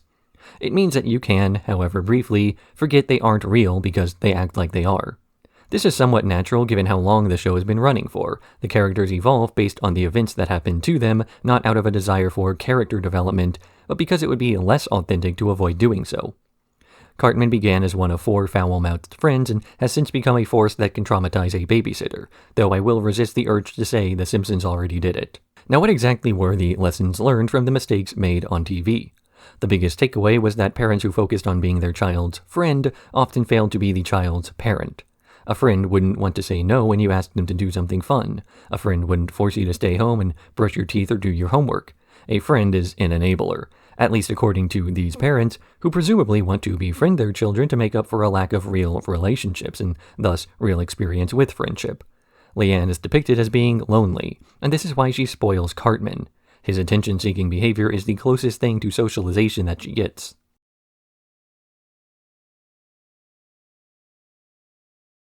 Make love, not Warcraft.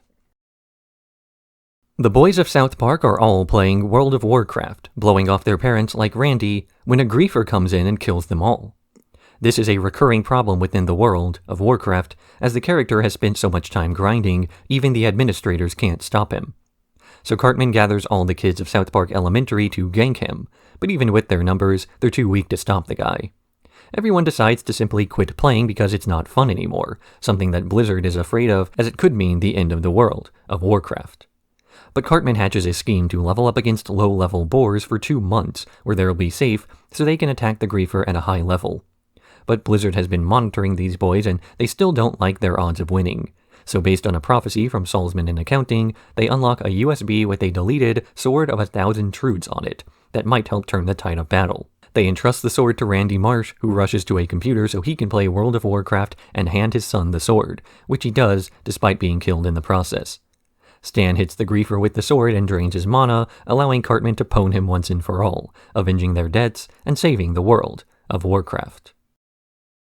The animation team for this episode had to do a lot of experimentation to figure out a way to create this episode's in-game sequences, but after a bit of playing around, they finally got word from Blizzard Entertainment themselves they could assist with the episode's production, as they were thrilled to have their work parodied. The gaming company sent over a few employees and allowed access to test servers to film many of the sequences. Then, when a random player managed to get inside of this closed beta and started running around killing people, one of the Blizzard employees used an admin-exclusive touch of death to kill them, which led to a discussion on the morality of a game administrator keeping such power for themselves. The reason this episode was made was because half the South Park office was playing World of Warcraft during work hours. This included Matt and Trey, though they acknowledged that it was fun for about 20 to 30 hours before getting repetitive. In their own words, anyone who really tried to grind to the endgame and then kept playing had no life.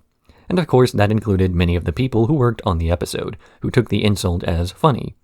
Many of the staff members from Blizzard even agreed that the players who devoted their entire lives were sort of losers, fully aware this included themselves.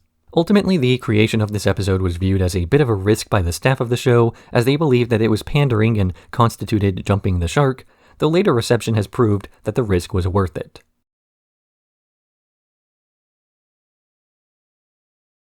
The Mystery of the Urinal Deuce. Mr. Mackey calls the boys of the school together to figure out who took a number 2 in the boys' bathroom urinal, and Cartman compares the situation to his beliefs about 9/11. Mr. Mackey hires the Hardley boys to investigate the incident, while Kyle tries to talk down Cartman from his extreme beliefs. But the next day, Cartman shows off his findings on 9/11 to the class, blaming Kyle for the tragedy. This causes the parents of South Park to want to learn the truth for themselves, so they hire the Hardley boys to discover who did 9/11.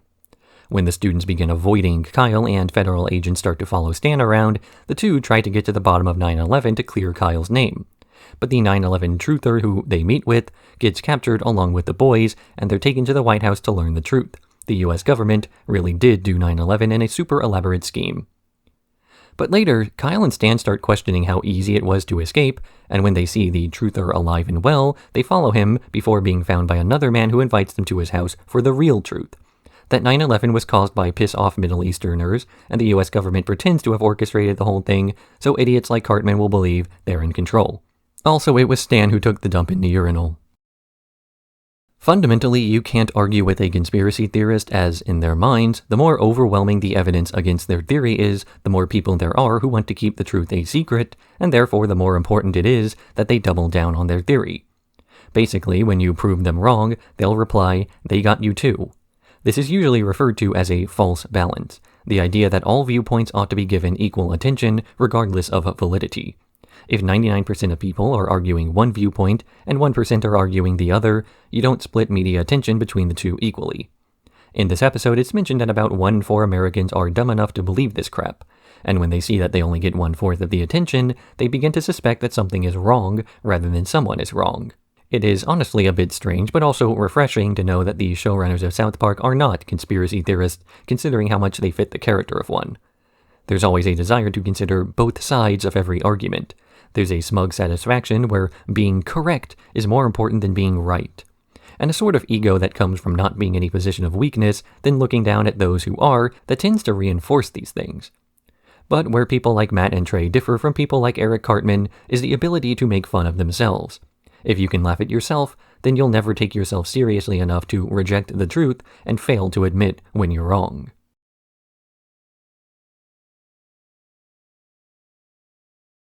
Miss Teacher bangs a boy.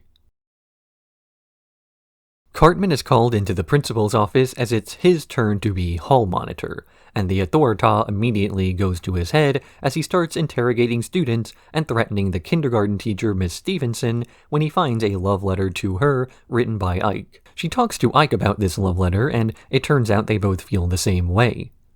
So Ike and Miss Stevenson start a relationship together that, in Ike's own words, results in making a no-no. Kyle discovers the two in the act when he's picking up his brother, and he tries to tell his parents, then the police, though they don't take him seriously. It finally takes Cartman to enforce the law when he learns that Ike and Miss Stevenson are making out in his hallways.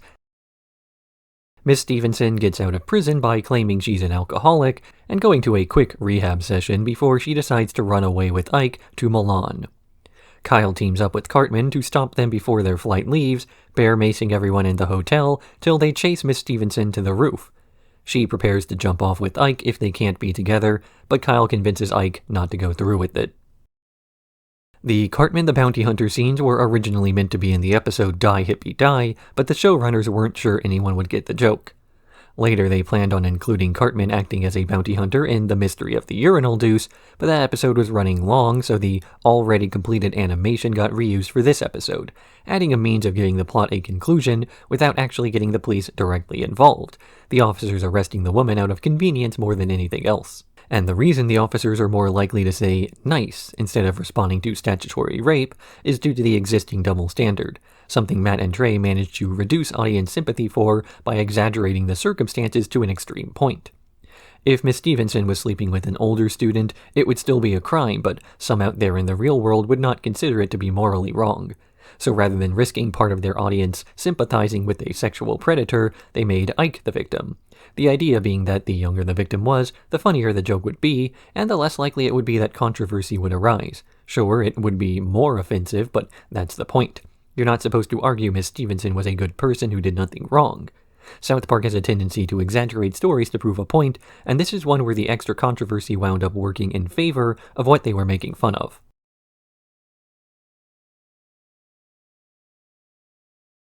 Hell on Earth 2006. It's Halloween night, and Satan wants to have the biggest party possible, modeling his celebration after what spoiled American teenage girls have and renting an entire hotel while demanding a Ferrari cake. He has his 3 most evil minions fetch the cake: Ted Bundy, Jeffrey Dahmer, and John Wayne Gacy, and they proceed to kill all the chefs hired, then do a 3 Stooges routine that gets the cake smashed. Meanwhile, Butters has been trying to transport Biggie Smalls to the party after summoning him in his bathroom mirror out of curiosity, only for the boys to summon him after learning what Butters did, undoing all his work. Satan begins to get more and more controlling of his party, kicking people out for not having costumes and barring anyone without a wristband from entering, including the local Catholic Church, who tries to stop Satan by calling the fire marshal. Finally, his cake arrives at midnight, only for it to be an Acura instead.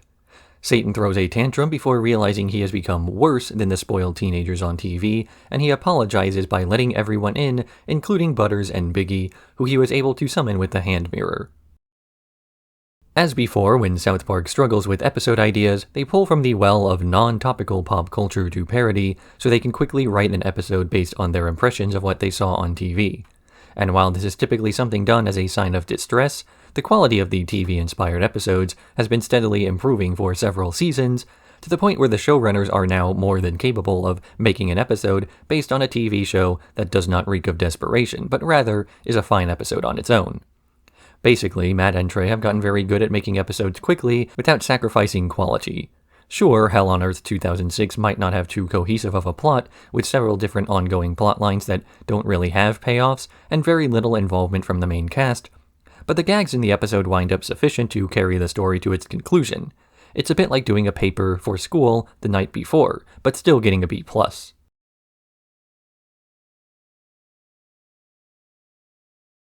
Go, God, go.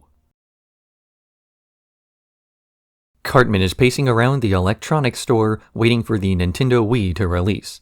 But because it's 3 weeks out and he can't stand the waiting, he gets the idea to freeze himself and asks Butters to unthaw him once the console is released. But an avalanche occurs, and Butters cannot find where Eric was buried, so with advice from General Disarray, he vows to never mention where his friend was. Meanwhile, Mrs. Garrison is furious she has to teach evolution in school, giving intentionally terrible lessons, until Principal Victoria hires Richard Dawkins to assist in teaching.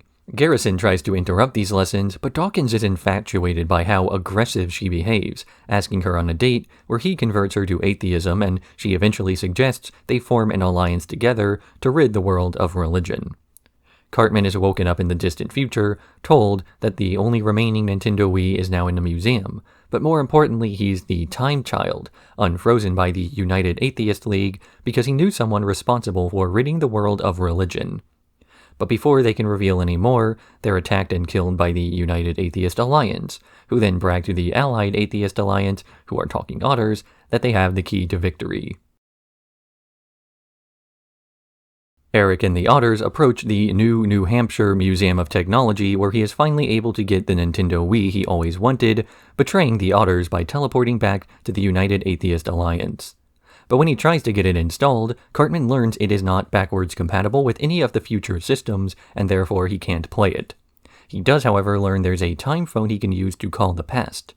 Unable to buy one without money, he instead steals one from some nearby kids and starts to call himself, though past Eric refuses to hear him out, and Kyle believes it's a prank call. The whole compound then goes on lockdown as there's an attack by both the United Atheist League and Allied Atheist Alliance over their answer to the great question, what they should call themselves, when Eric gets the idea to call Miss Garrison.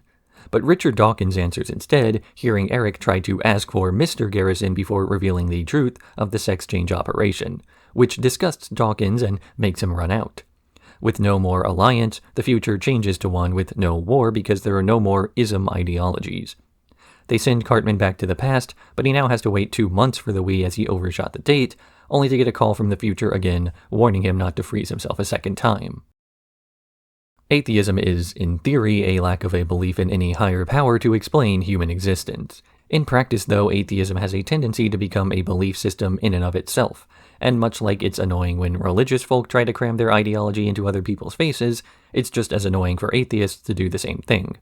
Refusing one ideology is not an endorsement of the other. You can't just replace one annoyance with a different colored annoyance. South Park envisions a utopian future where people get along with each other because there are fewer petty differences preventing that unity.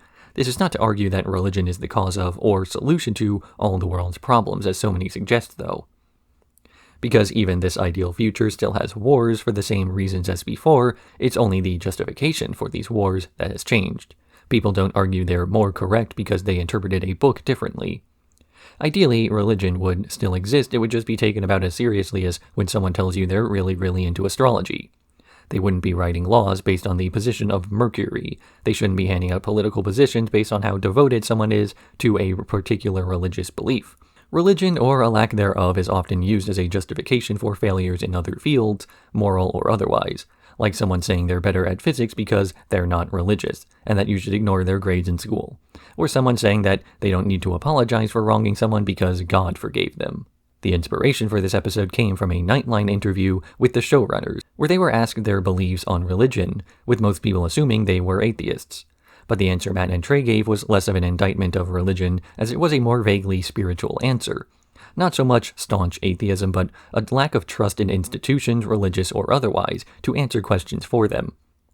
The duo are good friends with Penn Jillette, who, in their words, is a lot more well-spoken about his beliefs than they are, with Penn having the ability to say more than they could in a 22-minute cartoon that also still needed to be funny.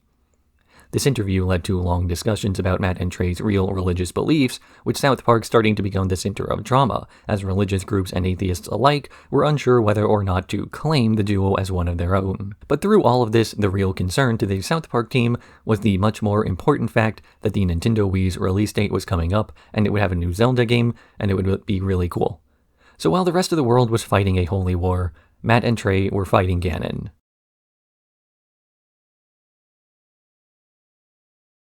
Stanley's Cup. Stan loses his paper route due to his bike being impounded, and when trying to get it back, is pressured by a movie trailer voiceover to take a job coaching a Pee-wee hockey team to pay the money he owes. Randy's worried, though, as he recalls a Pee-wee hockey game Stan played at 4 years old, where he missed the game-winning shot because he was 4, and Randy is worried that Stan's trying to recapture the moment to undo it. But Stan's just trying to play the game normally, until finding out one of his players, Nelson, has cancer. They finally play their match against their rival team, and through the taunting and insults, manage to skate around aimlessly because they're 4. This puts Nelson's cancer in limbo as he's tied in his fight with it, but the team is invited to play during halftime at the same arena where Stan's supposedly traumatic memory took place. But since it's such an important game, they need a ringer, bringing in Ike because he's Canadian to help them win. The day of the game arrives, but the other team does not show, so no one wins.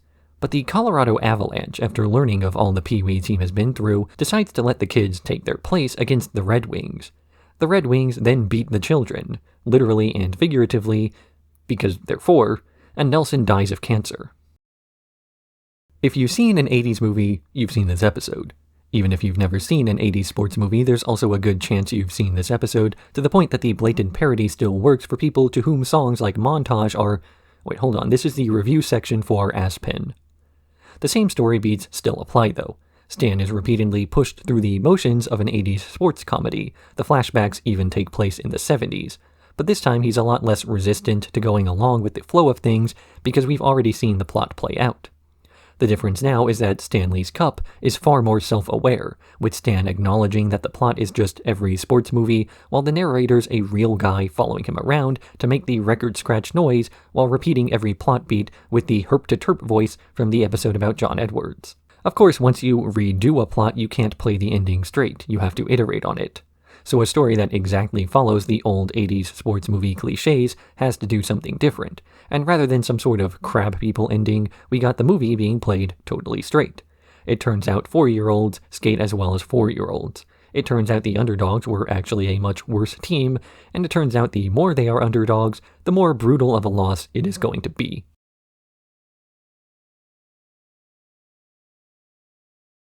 Outro. This video is a part 2 to what will likely be a 4 or 5-ish part series covering South Park. I like to give myself a little break between videos on the same subject so I don't burn out on a topic and start giving less attention than I ought to, which means that part 3 to this video covering seasons 11 through, 15, will come out not next month but the month after, so June. Or maybe you are already watching this after the fact and part 3 is already released, in which case expect part 4 in August 1st if I don't get distracted, assuming nothing goes wrong with scheduling of my conflict. The best way to make sure you get this video recommended as soon as it is out is to subscribe, but I'm sure you already knew that. I'm not going to beg or anything. Anyway, this segment of the video will be cut out of the full version to be released in October, Or maybe later? What I'm saying here isn't super important then. If you are listening to this video in the background while doing something else, this is your warning to start looking for another video. Obviously I am biased, but I would recommend that you watch one of my other ones since they are similar to this. With nothing left to say, screw you guys, I'm going home.